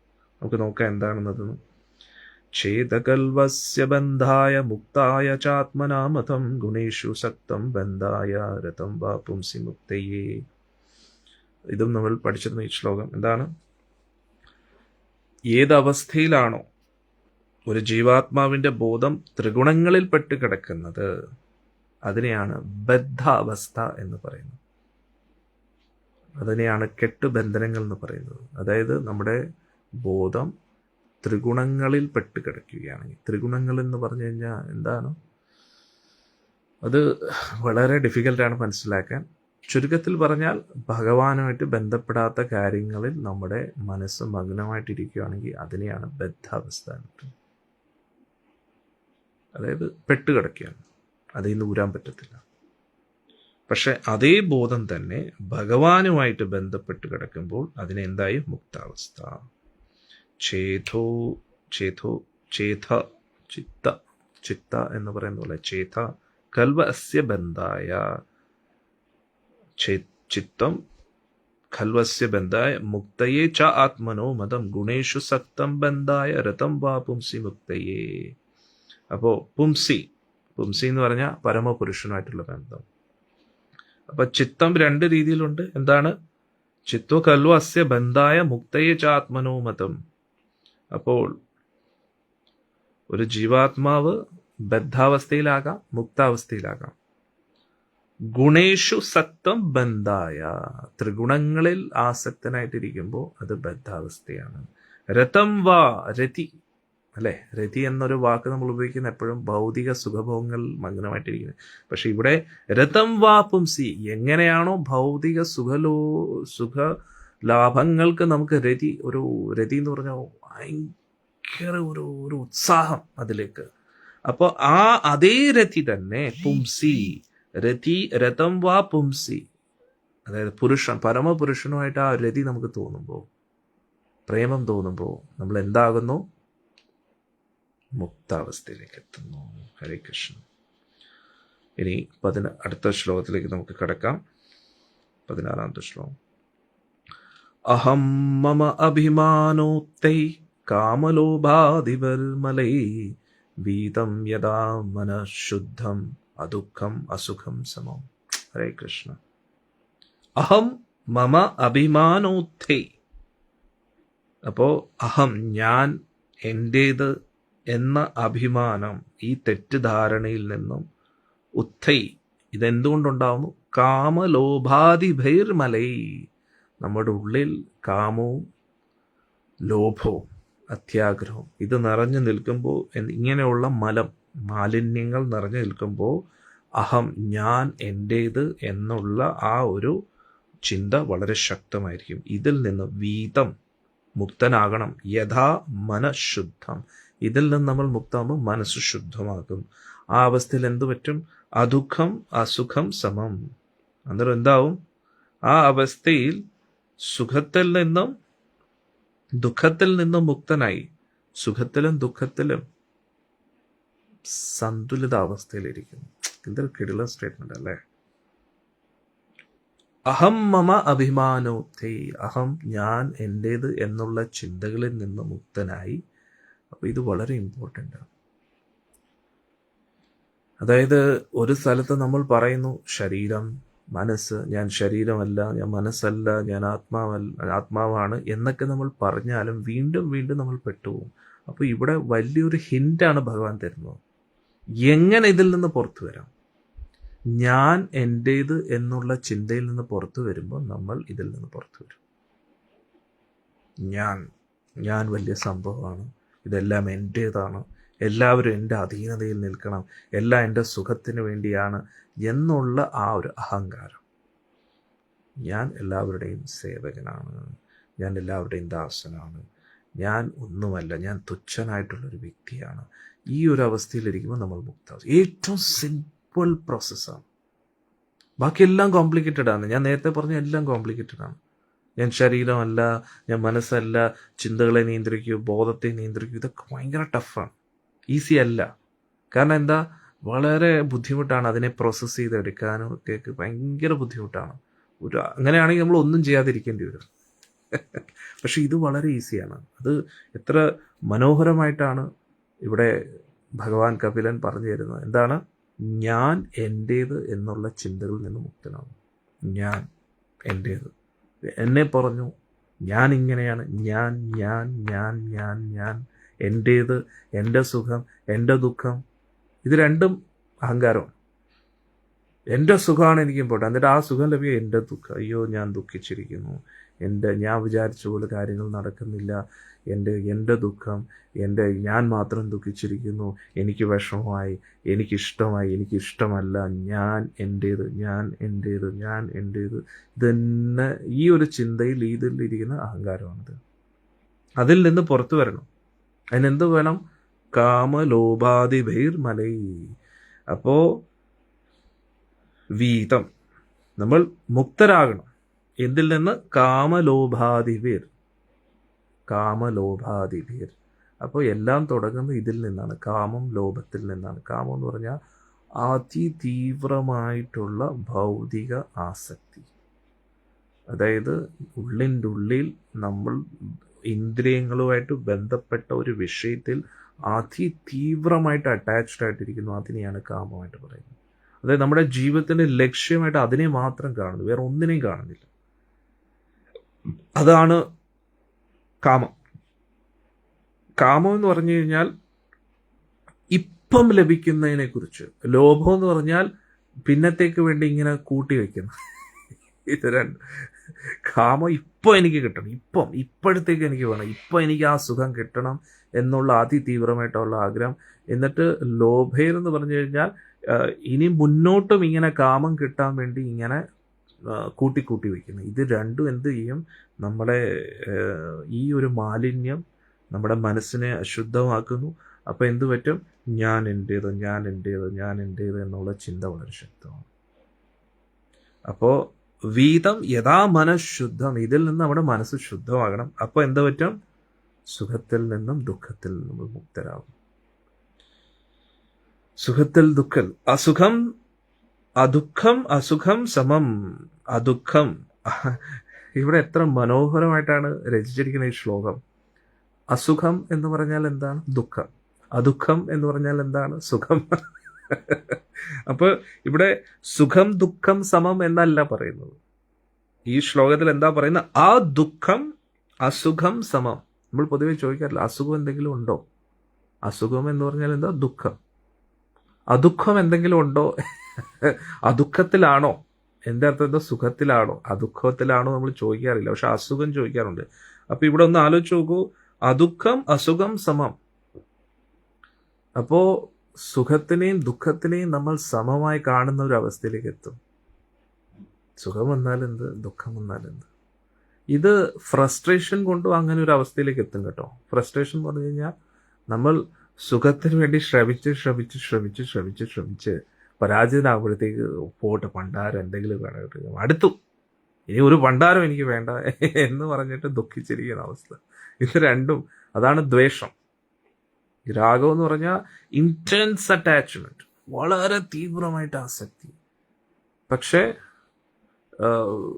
അവർഷൻ അല്ലെങ്കിൽ ദ്വേഷം എന്ന് പറഞ്ഞു കഴിഞ്ഞാൽ നമ്മൾ അതിതീവ്രമായിട്ട് ആഗ്രഹിക്കുന്ന കാര്യം നടക്കാതെ വരുമ്പോഴുണ്ടാകുന്ന ഫ്രസ്ട്രേഷൻ. മനസ്സിലായില്ലേ? അന്നേരം ഇത് രണ്ടിൽ നിന്ന് നമ്മൾ പുറത്തു വരണമെന്നാണ്. മനസ്സിലായില്ലേ? അപ്പോൾ നമ്മളൊരു നിർജീവ വസ്തുവായിട്ടിരിക്കുമെന്നാണോ? അല്ല. ഇതേ വികാരങ്ങൾ നമുക്ക് ഭഗവാനോട് തോന്നും. എങ്ങനെ? ഭഗവാനായിട്ട് ബന്ധപ്പെട്ട കാര്യങ്ങൾ നടക്കുമ്പോൾ ഭയങ്കര സന്തോഷമായിരിക്കും. ഭഗവാനുമായിട്ട് ബന്ധപ്പെട്ട കാര്യങ്ങൾ നടക്കുമ്പോൾ ഭയങ്കര ദുഃഖവും വിഷമവും തോന്നും, അല്ലേ? അപ്പോൾ അത് വെരി ഹൈ ലെവലാണ്. അത്രയും നമ്മൾ എത്തിയിട്ടില്ല. ഇപ്പോൾ നമ്മൾ നമ്മുടെ കാര്യങ്ങൾ നടക്കുമ്പോൾ ഭയങ്കര സന്തോഷം, നമ്മുടെ കാര്യം നടക്കുന്നതിൽ ഭയങ്കര ദുഃഖം, അല്ലേ? അതിൽ നിന്ന് പുറത്തു വന്ന് സന്തുലിത അവസ്ഥയിൽ ആദ്യം എത്തണം. എന്നിട്ട് ഭഗവാനുമായിട്ടുള്ള ബന്ധം വർദ്ധിപ്പിക്കണം. ഭഗവാൻ, ആ പുംസാം പരംപുരുഷനുമായിട്ടുള്ള ആ ഒരു രതി ഉണ്ടാക്കിയെടുക്കണം. എങ്ങനെ രതി ഉണ്ടാക്കിയെടുക്കും? അദ്ദേഹത്തെക്കുറിച്ച് കൂടുതൽ ചിന്തിക്കണം, അദ്ദേഹത്തിൻ്റെ നാമം ജപിക്കണം, അദ്ദേഹത്തിന് വേണ്ടി ജീവിക്കണം, അദ്ദേഹത്തിന് വേണ്ടി ഓരോ നിമിഷവും അർപ്പിക്കണം. അപ്പോൾ അദ്ദേഹത്തിനോടുള്ള സ്നേഹം കൂടും, പ്രേമം കൂടും. അപ്പോൾ എന്തു പറ്റും? അദ്ദേഹമായിട്ട് ബന്ധപ്പെട്ട ബോധത്തിൽ നമ്മളിരിക്കും. അതാണ് ഇവിടെ പറയുന്നത്. തഥാ പുരുഷാത്മാനം കേവലം പ്രകൃതേ പരം നിരന്തരം സ്വയം ജ്യോതിർ അനിമാനം അഖണ്ഡിതം. തഥ പുരുഷ ആത്മാനം കേവലം. ആ സമയത്ത് ഈ ഒരു അവസ്ഥയിൽ ഇപ്പോൾ അഹം മമ എന്നുള്ള അഭിമാനോത്ഥയിൽ നിന്ന് മുക്തനായി കാമലോഭാദിഭീർ അതിൽ നിന്നൊക്കെ മനസ്സ് ശുദ്ധമാകുമ്പോൾ അദുഃഖത്തിൽ നിന്നും അസുഖത്തിൽ നിന്നും സമം ആയിട്ട് നമ്മൾ കാണുമ്പോൾ എന്താകും? ആ സമയത്ത് ആത്മാവിനെ കാണാൻ പറ്റും. എന്ത് കാണാൻ പറ്റും? ഞാൻ ഈ ഭൗതിക അസ്തിത്വത്തിൽ നിന്നും അതീന്ദ്രിയനായിട്ടിരിക്കുന്നു എന്ന്. ഹരേ കൃഷ്ണ. സൂപ്പർ അല്ലേ? ആ അവസ്ഥയെക്കുറിച്ച് കേൾക്കുമ്പോൾ തന്നെ നമുക്ക് ആനന്ദമാണെങ്കിൽ ആ ഒരു അവസ്ഥയിൽ എത്തുമ്പോൾ എന്തുമായിരിക്കും, അല്ലേ? ഇപ്പോൾ നമ്മുടെ പ്രശ്നം എന്താ? ആവശ്യമില്ലാത്ത എന്തൊക്കെയോ നമ്മുടെ ഉള്ളിൽ കിടപ്പുണ്ട്. അതങ്ങോട്ട് പോയി കഴിഞ്ഞാൽ ഉണ്ടല്ലോ, നമ്മൾ ആരാണ് നമുക്ക് തിരിച്ചറിയാൻ പറ്റും. അപ്പോൾ ഇവിടെ ഭഗവാൻ പറയുന്നു, ആ ഒരു അവസ്ഥയിൽ ആത്മാവിനെ തന്നെ തിരിച്ചറിയാൻ കഴിയും. ഭൗതിക അസ്തിത്വത്തിനും അതീന്ദ്രിയ അവസ്ഥയിൽ ഇരിക്കുന്നതായിട്ട് മനസ്സിലാക്കാൻ പറ്റും. അതീന്ദ്രിയ അവസ്ഥ എന്ന് പറഞ്ഞാൽ എന്താ? ഇന്ദ്രിയങ്ങൾക്ക് പ്രാപിക്കാൻ പറ്റാത്തൊരവസ്ഥ, ഈ ഇന്ദ്രിയങ്ങളുടെ റേഞ്ചിന് അപ്പുറത്തായിട്ടുള്ളൊരവസ്ഥ. അപ്പോൾ ആത്മാവ് ആ ഒരു അവസ്ഥയിലേക്ക് എത്തുമ്പോൾ എന്ത് പറ്റും? സ്വയം പ്രകാശിതനാണെന്ന് അനുഭവപ്പെടും. ഒരിക്കലും ഖണ്ഡിക്കാൻ പറ്റത്തില്ല എന്ന് മനസ്സിലാക്കാൻ പറ്റും. വളരെ സൂക്ഷ്മമായിട്ട് പോലും എന്നും മനസ്സിലാവും. അതായത് ഭഗവത്ഗീതയിൽ പറയുന്ന എല്ലാ കാര്യങ്ങളും നമുക്ക് അനുഭവിച്ചറിയാൻ പറ്റും. നൈനം ചിന്തന്തി ശസ്ത്രാണി നൈനം ദഹതി പാവക. അപ്പോൾ അതെല്ലാം നമുക്ക് അനുഭവിച്ചറിയാൻ പറ്റും. ആത്മാവിനെ പരിപൂർണമായിട്ട് മനസ്സിലാക്കാൻ പറ്റും. ഇപ്പം നമുക്ക് നമ്മുടെ ശരീരത്തെക്കുറിച്ചൊരു ധാരണയില്ലേ? നമ്മുടെ ശരീരത്തിൻ്റെ വേഗത എന്താണ്, ശരീരത്തിൻ്റെ ഇഷ്ടങ്ങൾ എന്താണ്? അപ്പോൾ നമ്മൾ ശരീരമാണ് ചിന്തിക്കുന്നതുകൊണ്ടാണല്ലോ നമുക്ക് ശരീരത്തെക്കുറിച്ച് ഒരു ധാരണയുള്ളത്. അപ്പോൾ ഈ ശരീരത്തിൽ നിന്നും മനസ്സിൽ നിന്നും മുക്തമാകുമ്പോൾ നമുക്ക് നമ്മുടെ ആത്മാവിനെ മനസ്സിലാക്കാൻ പറ്റും, അനുഭവിച്ചറിയാൻ പറ്റും ആത്മാവിനെക്കുറിച്ചുള്ള എല്ലാം. അപ്പോൾ ഈ ശാസ്ത്രവചനങ്ങളൊന്നും കേട്ടല്ല നമ്മൾ മനസ്സിലാക്കാൻ പോകുന്നത്, സ്വയം അനുഭവിച്ചറിയാൻ പറ്റും. ആ സച്ചിദാനന്ദത്വം നമ്മൾ അനുഭവിച്ചറിയാൻ പറ്റും. ഒരിക്കലും നാശമില്ല എന്നൊരവസ്ഥ അനുഭവിച്ചറിയാൻ പറ്റും. ഈ ലോകത്തിലുള്ള എല്ലാത്തിനെക്കുറിച്ചുള്ള അറിവ് ഉള്ളിലുള്ള ഈ ലോകം എന്ന് പറയണ്ട, ഈ ലോകം തുച്ഛമാണ്, അല്ലേ? ഉദാഹരണത്തിന് ഈ മാലിന്യങ്ങൾ നിറഞ്ഞ ലോകമല്ല. ഇതിനെക്കുറിച്ചുള്ള അറിവ് നമുക്ക് വേണ്ട. ഇതിനപ്പുറത്തുള്ള അറിവ്, അതാണ് ചിത്തം, സച്ചിത്ത്. അന്നേരം ആ ഒരു അവസ്ഥയിൽ ഇവിടെ എന്തായാലും ഇവിടെ സുഖമായാലും ദുഃഖമായാലും ഉയർന്ന അവസ്ഥയിലെത്തിയാലും താഴ്ന്ന അവസ്ഥയിലെത്തിയാലും ഇതെല്ലാം ഈ ലോകമായിട്ട് ബന്ധപ്പെട്ടതല്ലേ, അല്ലേ? ഒരു കാരാഗ്രഹത്തിനകത്ത് ഇരിക്കുന്ന വ്യക്തി, ആ കാരാഗ്രഹത്തിനകത്ത് ആ വ്യക്തിക്ക് എന്ത് ലഭിച്ചാലും അതൊരു വിഷയമല്ലല്ലോ. എന്ത് കഴിക്കാൻ കിട്ടിയാൽ എന്ത് കുടിക്കാൻ കിട്ടിയാൽ ഉറങ്ങാൻ കിട്ടിയാൽ എന്ത് സുഖഭോഗങ്ങൾ കിട്ടിയാലും കാരാഗ്രഹമാണല്ലോ. ജയിലെന്ന് പറഞ്ഞാൽ ജയിലാണല്ലോ. അപ്പോൾ ആ ജയിലിൽ നിന്ന് നമ്മൾ മുക്തരാകുമ്പോൾ എന്തായിരിക്കും? ആ ജയിലുമായിട്ട് ബന്ധപ്പെട്ട ഒരു കാര്യത്തിലും താല്പര്യമില്ല. ജയിലിൽ എത്ര മുറികളുണ്ട്, ഏതൊക്കെ തരം ശിക്ഷകളുണ്ട്, അതുകൊണ്ട് അറിഞ്ഞിട്ട് എന്ത് കിട്ടാനാണ്? ഒന്നും കിട്ടാനില്ല. അതുകൊണ്ട് എന്തെങ്കിലും പ്രയോജനം ഈ ലോകത്തിനുണ്ടോ? ഇല്ല. ഒന്ന് ആലോചിച്ചു, നമ്മുടെ സ്കൂളിൽ കുട്ടികളെ പഠിപ്പിക്കുകയാണ്, ഈ ജയിലുണ്ട്, ആ ജയിലുണ്ട്, ഈ ജയിലിൽ ഇതൊക്കെയുണ്ട്, നിങ്ങൾക്ക് കഴിക്കാൻ ഇത് കിട്ടും, പൊറോട്ട കിട്ടും, അത് കിട്ടും, ഇത് കിട്ടും. അതറിഞ്ഞിട്ട് എന്ത് കിട്ടാനാണ്? നമ്മൾ ജയിലിൽ പോകാൻ പാടില്ലല്ലോ, കാരണം അതല്ലല്ലോ നമ്മുടെ ലക്ഷ്യം, അല്ലേ? അതേപോലെ ഭഗവാൻ ഇവിടെ പറയുന്നു, അപ്പോൾ അഹം മമ അഭിമാനോത്ഥൈ, ഞാൻ എൻ്റേത് എന്നുള്ള ആ ദുരഭിമാനം, ഞാൻ എൻ്റേത്, എൻ്റെ കാര്യം നടക്കും, എൻ്റെ കാര്യം നടക്കും, എൻ്റെ കാര്യം, ഇങ്ങനെയുള്ള ആ ബോധത്തിൽ നിന്ന് ഉയർന്ന് ആത്മീയ അവബോധത്തിൽ നമ്മൾ ഇരിക്കുമ്പോൾ മനസ്സ് കാമലോഭാതിഭേദ്, ആ കാമത്തിൽ നിന്നും ലോഭത്തിൽ നിന്നും മനസ്സ് ശുദ്ധമായി നമ്മൾ ഇതിൽ ഒന്നുകൂടെ നമുക്ക് ആ ശ്ലോകം എടുക്കാം. വീതം യഥാ മനഃശുദ്ധം, നമ്മുടെ മനസ്സ് ശുദ്ധമാകുമ്പോൾ അദുഃഖം അസുഖം സമം. അപ്പോൾ സുഖത്തെയും ദുഃഖത്തെയും സമമായി കാണുന്ന അവസ്ഥയിൽ എന്ത് പറ്റും? ആ അവസ്ഥയിൽ ആത്മാവിന് മനസ്സിലാവും ഞാൻ അതീന്ദ്രിയനാണ്, ഇന്ദ്രിയങ്ങൾക്ക് അപ്പുറത്തായിട്ടുള്ളൊരവസ്ഥ. ആ സമയത്ത് എന്ത് പറ്റും? സ്വയം പരിശുദ്ധനാണെന്ന് മനസ്സിലാവും, പ്രകാശിതനാണെന്ന് മനസ്സിലാക്കാൻ പറ്റും. പ്രകാശിതൻ എന്ന് പറയുമ്പോൾ അതിൻ്റെ അർത്ഥം എന്താ? അന്ധകാരം എന്ന് പറയുന്നത് പൊതുവേ തമസ്സാണ്. ഈ ലോകം അന്ധകാരത്തിൽ നിറഞ്ഞിരിക്കുകയാണ്. അതുകൊണ്ടാണ് സൂര്യപ്രകാശത്തിൻ്റെ ആവശ്യമുള്ളത്. പക്ഷേ നമ്മളെ തിരിച്ചറിഞ്ഞാൽ അവിടെ സൂര്യപ്രകാശത്തിൻ്റെ ആവശ്യം പോലും ഇല്ല. ആത്മാവ് സ്വയം പ്രകാശിതനാണ്. മനസ്സിലായില്ലേ? നമ്മൾ സൂര്യരശ്മിയെ ആശ്രയിച്ചിരിക്കുകയാണ് നമ്മുടെ ശരീരത്തിൻ്റെ നിലനിൽപ്പിന് വേണ്ടി, അല്ലേ? എല്ലാ ജീവജാലങ്ങളും. അപ്പോൾ ആത്മാവ് സ്വയം പ്രകാശിതനാണ്, വേറൊരു പ്രകാശത്തിൻ്റെ ആവശ്യമില്ല, സ്വയം പര്യാപ്തനാണ്, ആത്മാവിന് നാശമില്ല. ആ ഒരു അവസ്ഥയിലേക്ക് എല്ലാവരും എത്തും. തഥാ പുരുഷാത്മാനം കേവലം പ്രകൃതേ പരം നിരന്തരം സ്വയം ജ്യോതിർ അലിവാനം അഖണ്ഡിതം നരച്ചു. ആ ഒരു അവസ്ഥയെ, അപ്പം നമ്മുടെ യഥാർത്ഥ അവസ്ഥയെ നമ്മൾ തിരിച്ചറിയും. ഇനി അടുത്ത ശ്ലോകം. ജ്ഞാനവൈരാഗ്യയുക്തേന ഭക്തിയുക്തേന ചാത്മന പരിപശ്യതി ഉദാസീനം പ്രകൃതിം ച ഹദൗജസം. ജ്ഞാനവൈരാഗ്യയുക്തേന ഭക്തിയുക്തേന ചാത്മന. എത്ര ഭക്തിന്ന് എടുത്തു പറയുന്നുണ്ട്. ഒരു വ്യക്തിക്ക് ജീവിതത്തിൽ വേണ്ടത് എന്താണ്? ജ്ഞാനം വേണം, വൈരാഗ്യം വേണം, ഭക്തി വേണം. ജ്ഞാനവൈരാഗ്യയുക്തേന ഭക്തിയുക്തേന ച ആത്മന പരിപശ്യതി ഉദാസീനം പ്രകൃതിം ച ഹതൗജസം. അപ്പോൾ ആ ഒരു ആത്മസാക്ഷാത്കാരത്തിൻ്റെ അവസ്ഥയിൽ പരിശീലിക്കണം. എന്താണ്? യുക്തേന, ജ്ഞാനവും വൈരാഗ്യവും ഇങ്ങനെ പരിശീലിച്ചുകൊണ്ട്. ജ്ഞാനം എന്ന് പറഞ്ഞാൽ എന്താണ്? വീണ്ടും വീണ്ടും അറിവുകൾ ശേഖരിക്കുക. ഞാൻ എന്താണ് എൻ്റെ ജീവിതത്തിൻ്റെ ലക്ഷ്യം, വീണ്ടും വീണ്ടും ഓർമ്മിപ്പിക്കുക. ഭഗവാന്റെ ലോകത്ത് പോവുക എന്നതാണ്. ഈ ലോകത്തിലെ കെട്ടുബന്ധനങ്ങൾ പെട്ടുകിടക്കുക എന്നതല്ല എൻ്റെ ലക്ഷ്യം. വീണ്ടും വീണ്ടും അതീന്ദ്രിയ അറിവ്, അതായത് ഈ ഇന്ദ്രിയം കൊണ്ട് ഗ്രഹിക്കാൻ പറ്റുന്നതിനപ്പുറത്തായിട്ടുള്ള ആ പരമോന്നത അറിവുകൾ ശേഖരിച്ചുകൊണ്ട് ഇന്ദ്രിയ സുഖഭോഗങ്ങളുടെ ആ ഒരു അവസരങ്ങളെ ത്യജിക്കുക. ഭക്തി സേവനത്തിലൂടെ, ഭക്തിയുത സേവനത്തിലൂടെ അങ്ങനെ എല്ലാത്തിനെയും കാണേണ്ട രീതിയിൽ കാണാൻ പറ്റും. എല്ലാ തരത്തിലുള്ള ഭൗതിക സുഖഭോഗങ്ങളോടും ഉദാസീനായിട്ട് തീരും. ഭൗതിക പ്രവണതകളിൽ നിന്നും എന്തിനേറെ പറയുന്നു, അപ്പോൾ ഭൗതിക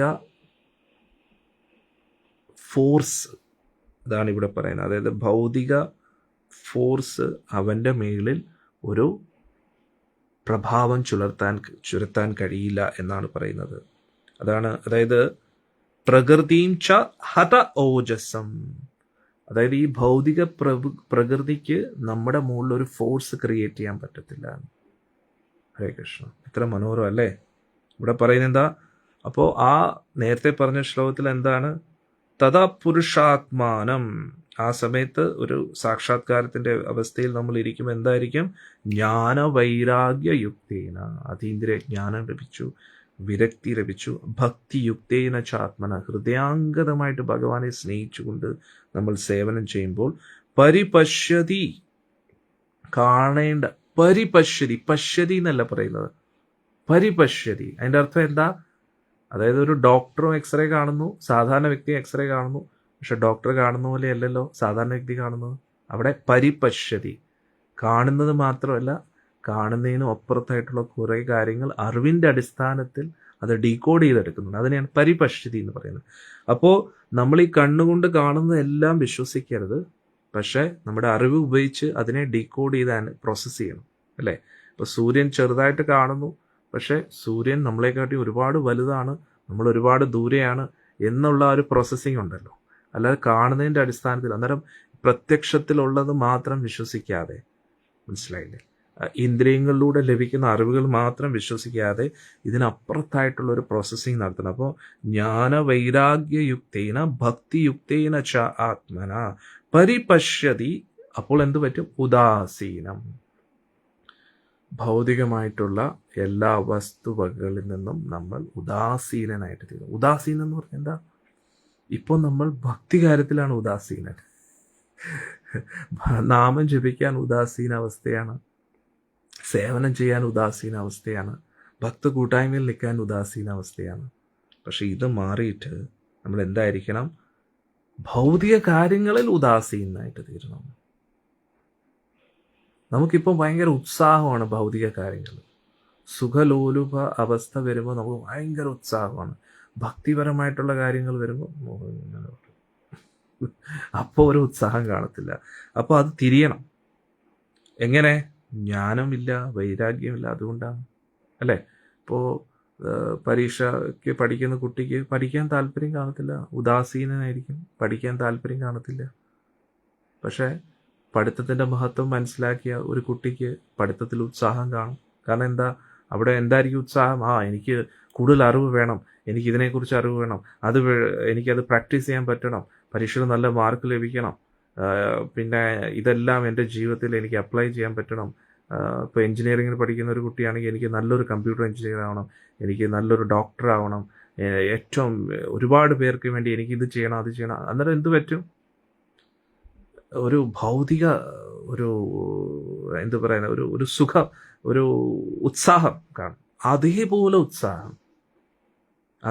ഉത്സാഹം ഭക്തിയിൽ കാണിക്കുന്നു.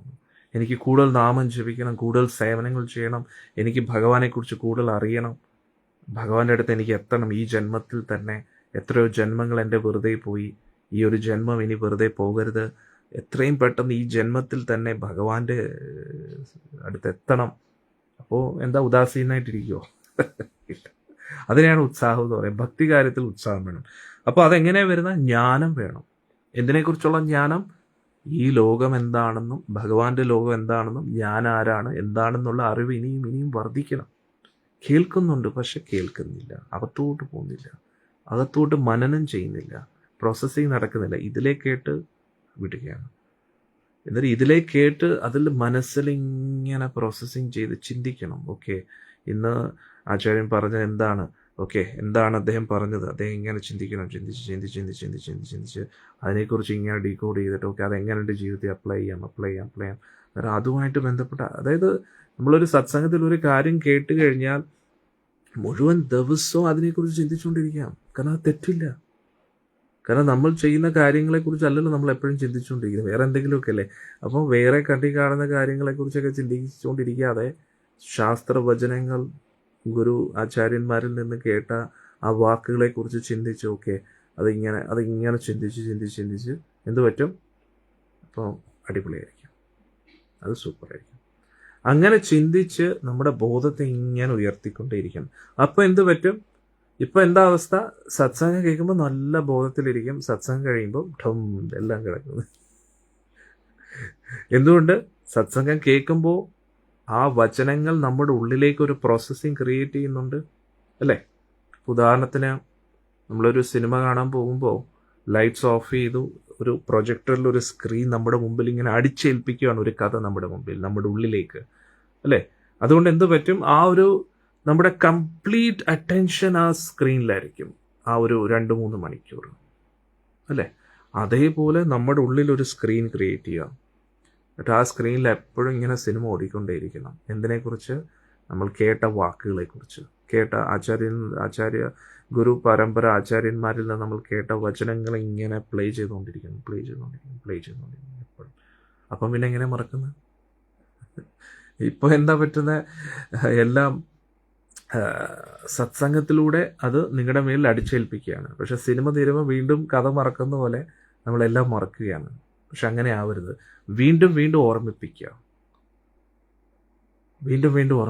ഒന്ന് ആലോചിച്ച് നോക്കൂ, പരീക്ഷിത്ത് മഹാരാജ് ഭാഗവതം ഒറ്റ പ്രാവശ്യം കേട്ടോളൂ. സൂത ഗോസ്വാമി ഒറ്റ പ്രാവശ്യം കേട്ടുള്ളൂ, ശൗനകാദി ഋഷികൾ ഒറ്റ പ്രാവശ്യം കേട്ടുള്ളൂ. നമ്മൾ ഭാഗവതം വീണ്ടും വീണ്ടും വീണ്ടും കേൾക്കുകയാണ്. ഒരു ഭക്ത പറയുന്നു, മറ്റുള്ളവർ തടസ്സപ്പെടുന്നു വീട്ടിൽ തന്നെയും പുറത്തും.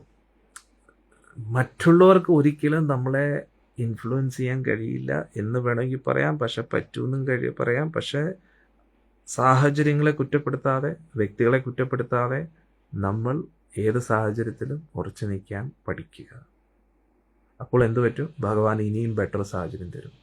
ഇപ്പോഴത്തെ സാഹചര്യത്തിൽ നമ്മൾ എത്രത്തോളം പരിശ്രമിക്കുന്നുവോ ആത്മീയ അവബോധത്തിലിരിക്കാൻ, അത് കണ്ട് ആ ആത്മാർത്ഥത മനസ്സിലാക്കി ഭഗവാൻ നമുക്ക് പ്രൊമോഷൻ തരും.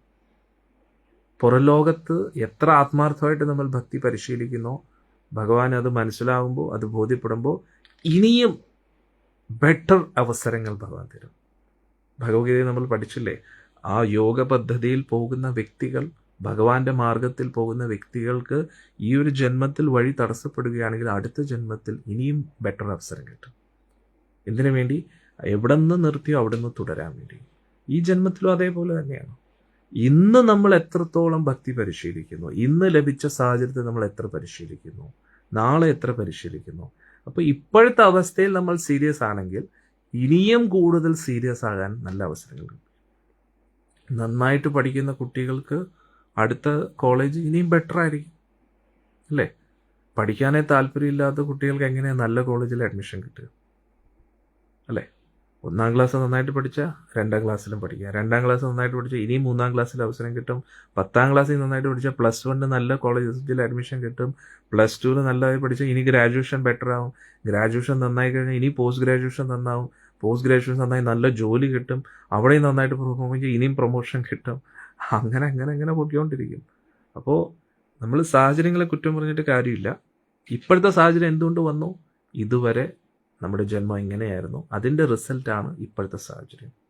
അറിഞ്ഞോ അറിയാതെയോ നമ്മൾ ചെയ്ത പ്രവൃത്തിയുടെ ഫലമാണ് ഇപ്പോഴത്തെ കെട്ടുബന്ധനങ്ങൾ. ഇവിടെ ഭഗവാൻ കപിലമുനി പറഞ്ഞു കേട്ടില്ല, എന്താണ്? നമ്മുടെ ബോധം ത്രിഗുണങ്ങളിൽ പെട്ട് കിടക്കുമ്പോൾ അതാണ് ബദ്ധാവസ്ഥ. നമ്മുടെ ബോധം ഭഗവാനുമായിട്ട് ബന്ധപ്പെടുത്തിയിരിക്കുമ്പോൾ അത് മുക്താവസ്ഥയാണ്. അപ്പോൾ എന്തുകൊണ്ടാണ് നമുക്ക് ഈ ബദ്ധാവസ്ഥയിൽ നിന്ന് പുറത്തു വരാൻ കഴിയാത്തത്? നമ്മുടെ ബോധം ത്രിഗുണങ്ങളിൽ പെട്ട് കിടക്കുകയാണ്. ബോധം എന്ന് പറഞ്ഞാൽ എന്താ? ആഗ്രഹങ്ങൾ ത്രിഗുണങ്ങളിൽ പെട്ട് കിടക്കുകയാണ്, ചിന്തകൾ ത്രിഗുണങ്ങളിൽ പെട്ട് കിടക്കുകയാണ്, പ്രവൃത്തികൾ ത്രിഗുണങ്ങളിൽ പെട്ട് കിടക്കുക. എന്താണ് ഈ ത്രിഗുണങ്ങൾ? ഭഗവാനുമായിട്ട് ബന്ധപ്പെടാത്ത കാര്യങ്ങൾ. ഭഗവാനുമായിട്ട് ബന്ധപ്പെടാത്ത എല്ലാ കാര്യങ്ങളും ത്രിഗുണങ്ങളാണ്. ഭഗവാനുമായിട്ട് ബന്ധപ്പെട്ട കാര്യങ്ങളിലാകുമ്പോൾ നമ്മൾ മുക്താവസ്ഥയിലേക്ക് എത്തുന്നു. അപ്പോൾ അതിൻ്റെ അർത്ഥം വീട്ടിൻ്റെ ഉത്തരവാദിത്തം ഏറ്റെടുക്കേണ്ട, കുടുംബത്തിലെ കാര്യം നോക്കേണ്ട എന്നാണോ? ഏകദേശം അങ്ങനെയാണ്, പക്ഷെ അങ്ങനെയല്ല. അതായത് നമ്മുടെ ബോധമാണ് ശുദ്ധമാക്കേണ്ടത്. പുറമെ ഉപേക്ഷിക്കാൻ ആർക്കും പറ്റും, പക്ഷെ ഉള്ളിൽ നിന്ന് ഉപേക്ഷിക്കുന്നതാണ് ബുദ്ധിമുട്ട്. ഉള്ളിൽ നിന്നാണ് ആദ്യം ഉപേക്ഷിക്കേണ്ടത്. ഉള്ളിൽ നിന്ന് നമ്മൾ ഉപേക്ഷിക്കുമ്പോൾ പുറമെ ഉപേക്ഷിക്കാനുള്ള അവസരം ഭഗവാൻ തരും. ഇപ്പോഴത്തെ സാഹചര്യത്തിൽ ചെയ്യാൻ വേണ്ടി എല്ലാം ചെയ്യുക, ഒന്നിനോട് ഒട്ടാതിരിക്കുക, ഉള്ളിൽ നിന്ന് വിരക്തനായിട്ടിരിക്കുക. പുറമേ സന്യാസം സ്വീകരിക്കാൻ ബുദ്ധിമുട്ടായിരിക്കും, പക്ഷെ ഉള്ളിൽ നിന്ന് നമുക്ക് സ്വീകരിക്കാമല്ലോ. ഉള്ളിൽ നിന്ന് കാവിയിടാമല്ലോ, മനസ്സ് ശുദ്ധമാക്കാമല്ലോ. നമ്മുടെ ഉള്ളിൻ്റെ ഉള്ളിൽ നിന്ന് നമ്മൾ എത്രത്തോളം പരിശുദ്ധി പരിശീലിക്കുന്നോ അത്രത്തോളം ഭഗവാൻ പുറമേ പ്രാക്ടീസ് ചെയ്യാനുള്ള അവസരം നൽകും. എന്താണോ നമ്മുടെ ഉള്ള് അത് തന്നെയായിരിക്കും പുറത്തും. ഇപ്പോൾ നമ്മുടെ അവസ്ഥ ഇങ്ങനെ എന്തുകൊണ്ടാണ്? ഇതാണ് നമ്മുടെ ഉള്ളിൽ, ഇത് തന്നെയായിരുന്നു ഇത്രയും ജന്മങ്ങളായിട്ടും. അതിനനുസരിച്ചുള്ള ജനനം, അതിനനുസരിച്ചുള്ള അവസ്ഥയാണ് നമുക്ക് ലഭിച്ചിരിക്കുന്നത്. അപ്പോൾ ഇനി നമ്മൾ എന്ത് ചെയ്യുക? എല്ലാം തുടങ്ങുന്ന ഉള്ളിൽ നിന്നല്ലേ, അല്ലേ? നമുക്കിപ്പോൾ എഴുതണമെങ്കിൽ അത് ആദ്യം ഉള്ളിൽ ചിന്തിക്കണ്ടേ, സംസാരിക്കണമെങ്കിൽ അത് ഉള്ളിൽ ചിന്തിക്കണ്ടേ. പുറമേ നമ്മൾ എന്ത് ചെയ്യുന്നു അതെല്ലാം ഉള്ളിൽ നിന്നാണ് ആദ്യം തുടങ്ങുന്നത്. എന്നിട്ട് പുറമേ എന്ത് ചെയ്യുന്നു അത് ഉള്ളിലേക്ക് വീണ്ടും ഒരു ഇമ്പാക്റ്റ് ക്രിയേറ്റ് ചെയ്യും. അപ്പോൾ എവിടെ നിന്നാ മാറ്റം കൊണ്ടുവരുന്നത്? ഉള്ളിൽ നിന്ന് മാറ്റം കൊണ്ടുവരും. പുറമേ കാവിയിടുന്നത് വലിയ കാര്യമില്ല, ആർക്കും കാവിയിടാം, ആർക്കും ആശ്രമ ജീവിതത്തിൽ വന്നിരിക്കാം. പക്ഷെ ഉള്ളിൻ്റെ ഉള്ളിൽ നിന്ന് നമ്മൾ കാവിയിടും. ഉള്ളിൻ്റെ ഉള്ളിൽ നിന്ന് വിരക്തയായിട്ടിരിക്കൂ. ഉള്ളിൻ്റെ ഉള്ളിൽ ഭഗവാനുമായിട്ട് കൂടുതൽ കണക്റ്റഡ് ആവും. അപ്പോൾ ഓട്ടോമാറ്റിക്കലി പുറമേയുള്ള സാഹചര്യം മാറും. പക്ഷേ നമ്മുടെ പ്രശ്നം എന്താ? പുറമേ നമ്മൾ ഭക്തിയെല്ലാം പരിശീലിക്കുന്നുണ്ടെങ്കിലും ഉള്ളിൻ്റെ ഉള്ളിൽ നിന്നും നമ്മൾ ഭഗവാനായിട്ട് ഇതുവരെയും അറ്റാച്ച്ഡ് ആയിട്ടില്ല. അതുകൊണ്ടാണ് നമ്മൾ ഒരു പ്രത്യേക അവസ്ഥയിലിരിക്കുന്നത്. അതാണ് ഇവിടെ ഈ ഒരു ശ്ലോകത്തിൽ പഠിക്കുന്നത്. എന്താണ്? ജ്ഞാന വൈരാഗ്യയുക്തേന ഭക്തിയുക്തേന ചാത്മന പരിപശ്യതി ഉദാസീനം പ്രകൃതിം ച ഹദൗജസം. അപ്പോൾ എന്തു പറ്റും?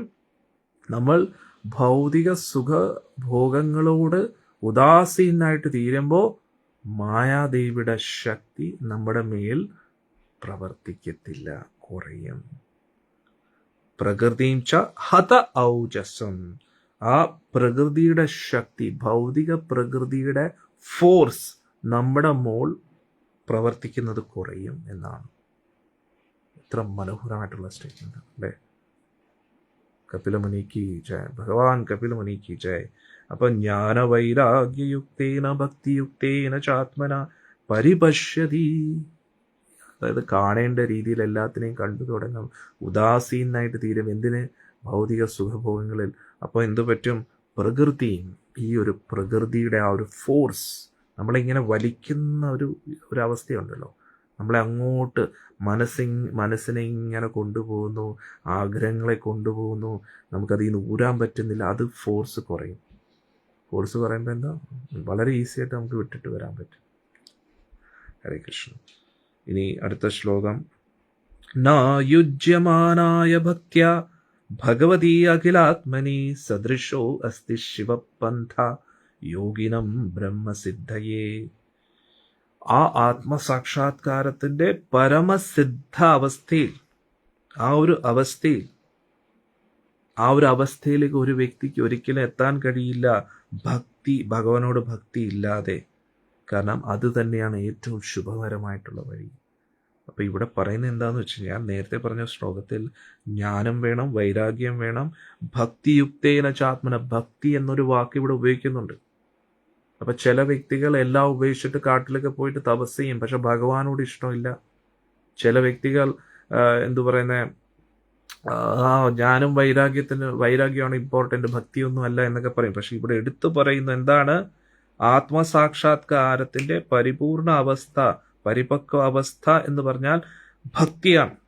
ന യുജ്യമാനായ ഭക്തിയ, അതായത് ഭക്തി ഇല്ലാതെ ഭഗവതി അഖിലാത്മനി, ഭഗവാൻ പരമാത്മാവുമായിട്ടുള്ള ആ ഒരു ഭക്തി, പരിശുദ്ധ ഭക്തി ഇല്ലേ, സദ്രോ അസ്തി ശിവ, ഏറ്റവും ശുഭമായിട്ടുള്ള ആ ഒരു അവസ്ഥ, അതില്ലാതെ യോഗിനാം ബ്രഹ്മസിദ്ധയെ, ആ ബ്രഹ്മസിദ്ധിയിലേക്ക് എത്താൻ കഴിയില്ല. ബ്രഹ്മസിദ്ധി എന്ന് പറഞ്ഞാൽ ആ പരമോന്നത ബോധത്തിന്റെ അവസ്ഥയിലേക്ക് ഒരാൾക്കും എത്താൻ കഴിയില്ല ഭക്തി ഇല്ലാതെ. ഭക്തിയാണ് ഏറ്റവും പ്രധാനം. ഭഗവാനോട് ആ ഒരു ഇഷ്ടം, പ്രേമം, അതില്ലാതെ, ഇപ്പം ദുർവാസ മുനി, അദ്ദേഹത്തിന് ഭക്തിയുണ്ട് അല്ലേ?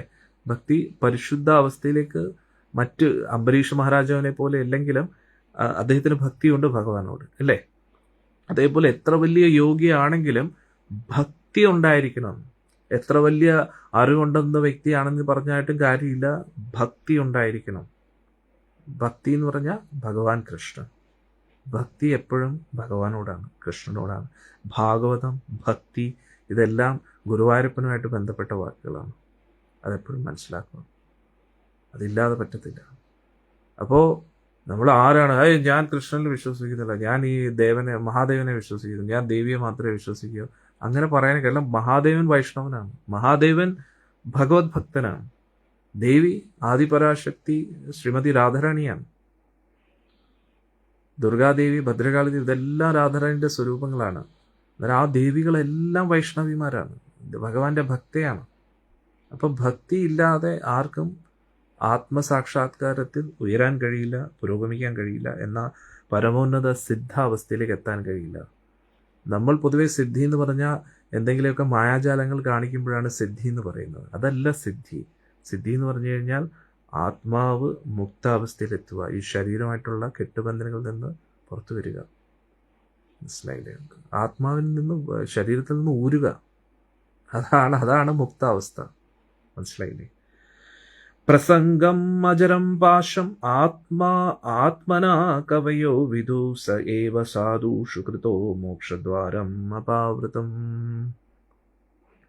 എന്നാൽ ഇവിടെ പറയുന്നു, പണ്ഡിതനായിട്ടുള്ള എല്ലാ വ്യക്തിക്കും അറിയാം ഭൗതിക വസ്തുവകകളോടുള്ള ആസക്തിയാണ് ഈ ലോകത്തിലെ ഏറ്റവും വലിയ ബന്ധനം ഒരു ജീവാത്മാവിന്. മനസ്സിലായില്ലേ? ഇവിടെ പറയുന്നു കവയ എന്ന് പറഞ്ഞാൽ, ഇവിടെ നമ്മൾ പൊതുവെ കവി എന്ന് പറയുമ്പോൾ കവിത എഴുതുന്നവർ എന്നാണ് ഉദ്ദേശിക്കുന്നത്. പക്ഷെ കവയ എന്ന് പറഞ്ഞു കഴിഞ്ഞാൽ ശാസ്ത്ര പണ്ഡിതന്മാർ, മഹാപണ്ഡിതന്മാർ, അതായത് പഠിച്ച് അതിനെ തിരിച്ചറിഞ്ഞ വ്യക്തികൾ. ചുമ്മാ അറിവല്ല. അങ്ങനെയാണെങ്കിൽ ഗൂഗിളിലും ഇൻഫർമേഷൻ എല്ലാം കിട്ടുമല്ലോ, ഇൻ്റർനെറ്റിൽ സെർച്ച് ചെയ്ത് എല്ലാം കിട്ടുമല്ലോ. അതിൻ്റെ അർത്ഥം ഗൂഗിൾ ഭയങ്കര ബുദ്ധിമാനായിട്ടുള്ള വ്യക്തിയാണെന്നല്ലല്ലോ. അവർ ചുമ്മാ അവിടെ നിന്ന് ഇവിടുന്ന് പൊക്കിയെടുത്ത് നിങ്ങൾ സെർച്ച് ചെയ്ത് എന്താണോ അതിങ്ങോട്ട് മുന്നിൽ തരുന്നു, അത്രയേ ഉള്ളൂ. അതിലല്ല കാര്യം. തിരിച്ചറിവ്, അറിഞ്ഞ് തിരിച്ചറിഞ്ഞ വ്യക്തികൾ. അപ്പോൾ അതായത് ഗൂഗിൾ അല്ലല്ലോ യഥാർത്ഥ പണ്ഡിതൻ, ഗൂഗിൾ ഉണ്ടാക്കിയ വ്യക്തിയാണല്ലോ, അല്ലേ? അതേപോലെ ഈ അറിവ് ശേഖരിക്കുന്നതിൽ കാര്യമില്ല, അറിവ് സമ്പാദിച്ച് തിരിച്ചറിഞ്ഞ വ്യക്തികൾ, അവർക്കറിയാം, അതായത് ഭൗതിക വസ്തുവകകളോടും ഭൗതിക വ്യക്തികളോടും ഉള്ള ആസക്തിയാണ് ഒരു ജീവാത്മാവിൻ്റെ ഏറ്റവും വലിയ കെട്ടുബന്ധനം. പക്ഷെ അതേ ആസക്തി തന്നെ ഒരു ആത്മസാക്ഷാത്കാരം ലഭിച്ച ഭക്തനോട് തോന്നുകയാണെങ്കിൽ മുക്തിയുടെ ദ്വാരം തുറങ്ങുന്നു എന്നാണ്. ഹരേ കൃഷ്ണ. അല്ലേ? ഇവിടെ എന്താ പറയുന്നത്? പ്രസംഗം അജരം പാശം. അപ്പോ ആത്മനാ കവയോ വിധു സ ഏവ സാധുഷു കൃതോ മോക്ഷദ്വാരം അപാവൃതം. ഹരേ കൃഷ്ണ. അപ്പൊ ഇവിടെ പറയുന്നു, നമുക്ക് ഭൗതിക വസ്തുവകകളോടുണ്ടാകുന്ന ആസക്തി, അതാണ് ഒരു ജീവാത്മാവിനെ സംബന്ധിച്ചിടത്തോളം ഏറ്റവും വലിയ കെട്ടുബന്ധം.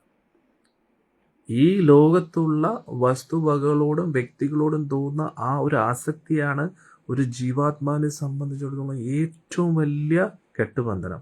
പക്ഷെ അതേ ആസക്തി തന്നെ സ ഏവ സാധു, ഒരു സാധുവിനോട്, ഒരു ഭഗവാന്റെ ഭക്തിയിൽ ഇരിക്കുന്ന ആ വ്യക്തിയോട് നമുക്ക് അതേ ആസക്തി തോന്നുകയാണെങ്കിൽ മോക്ഷദ്വാരം അപാവൃതം, അപ്പോൾ മുതൽ നമ്മുടെ മോക്ഷത്തിന്റെ ദ്വാരം തുറക്കുന്നു എന്നാണ്. പക്ഷെ ഇനി മുന്നോട്ട് ഒരുപാട് പോകാനുണ്ട്. ഇപ്പോൾ പ്രഭുപാദ്ജിയെ ശിഷ്യർക്ക് ആദ്യം ഭയങ്കര ഇഷ്ടമായിരുന്നു. പ്രഭുപാദ്ജി പറയുന്നൊന്നും ആദ്യം മനസ്സിലായില്ല, കൃഷ്ണൻ ആരാണെന്ന് പോലും അറിയില്ല. പക്ഷെ പ്രഭുപാദ്ജി ഭയങ്കര ഇഷ്ടമായിരുന്നു.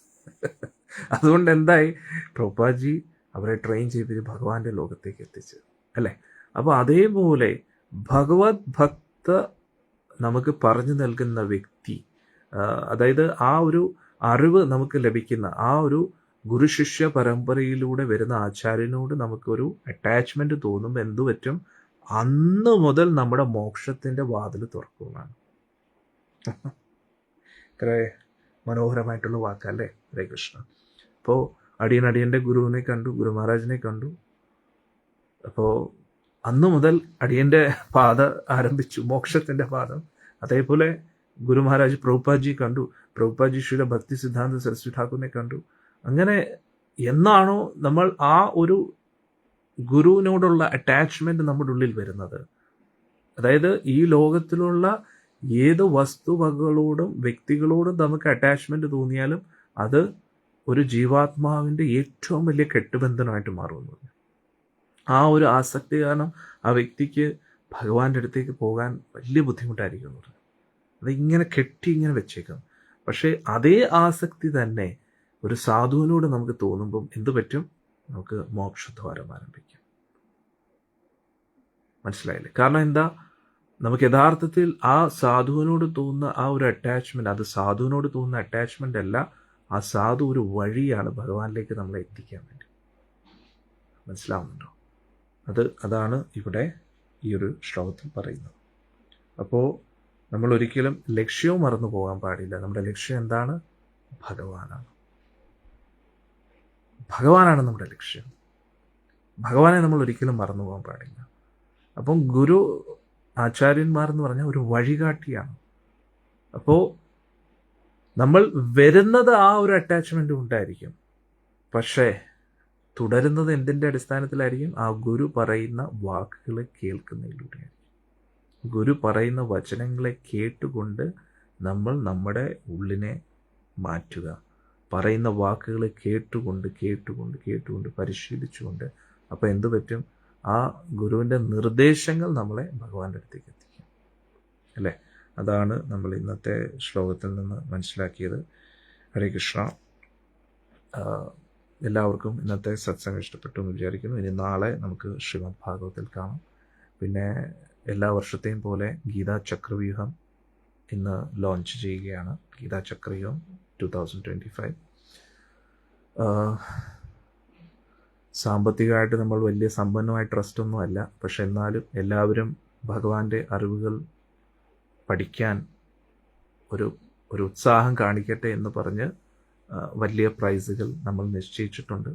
അതിൻ്റെ ഡീറ്റെയിൽസ് ഗ്രൂപ്പിൽ വരുന്നതായിരിക്കും, ഫേസ്ബുക്ക് പേജിലൊക്കെ വരുന്നതായിരിക്കും. മാക്സിമം പേരെയും രജിസ്റ്റർ ചെയ്യിപ്പിക്കാൻ ശ്രമിക്കുക. ആർക്കും പങ്കെടുക്കാം. അന്നേരം 18 വയസ്സിന് മേൽ പ്രായമുള്ള ഭക്തർക്കും ഉണ്ട്. 12 വയസ്സ് മുതൽ 17 വയസ്സുള്ളവർക്കും ഉണ്ട്. 5 വയസ്സ് മുതൽ 11 വയസ്സുള്ള ഭക്തർക്കും ഉണ്ട്. അപ്പോൾ കുട്ടികൾക്കും വലിയ കുട്ടികൾക്കും മുതിർന്ന വ്യക്തികൾക്കും എല്ലാവർക്കും ഈ കോമ്പറ്റീഷനിൽ പങ്കെടുക്കാം. ഹോൾ കേരള ഗീതാ ചക്രവ്യൂഹം കോമ്പറ്റീഷനാണ്. ഇപ്രാവശ്യത്തെ എല്ലാം മൾട്ടിപ്പിൾ ചോയ്സ് ക്വസ്റ്റ്യൻ. അതിന് ഗീതാ ചക്രവ്യൂഹം ബുക്ക് വാങ്ങിക്കേണ്ടതാണ്. രജിസ്ട്രേഷൻ ഫീ വെച്ചിരിക്കുകയാണ്. നമ്മൾ വലിയൊരു പ്രൈസാണല്ലോ അനൗൺസ് ചെയ്യുന്നത്. അന്നേരം അതിൻ്റെ തുക മീറ്റ് ചെയ്യാനും പിന്നെ ഇത് കണ്ടക്ട് ചെയ്യാനുള്ള ചിലവും അതിനെല്ലാത്തിനും വേണ്ടി നമ്മൾ 250 രൂപയാണ് രജിസ്ട്രേഷൻ ഫീ. ആ ഒരു രൂപ കൊടുക്കുന്ന വ്യക്തികൾക്ക് ചക്രവ്യൂഹം ബുക്ക് ലഭിക്കുന്നതായിരിക്കും, നമ്മൾ അയച്ചു കൊടുക്കുന്നതായിരിക്കും. പിന്നെ ചക്രവ്യൂഹം ബുക്കിനെ ബേസ് ചെയ്തിട്ടായിരിക്കും 5 MCQs കാണും. അതിൽ ക്ലിയർ ആവുന്ന വ്യക്തികൾക്ക് അടുത്ത സ്റ്റേജിലേക്ക്.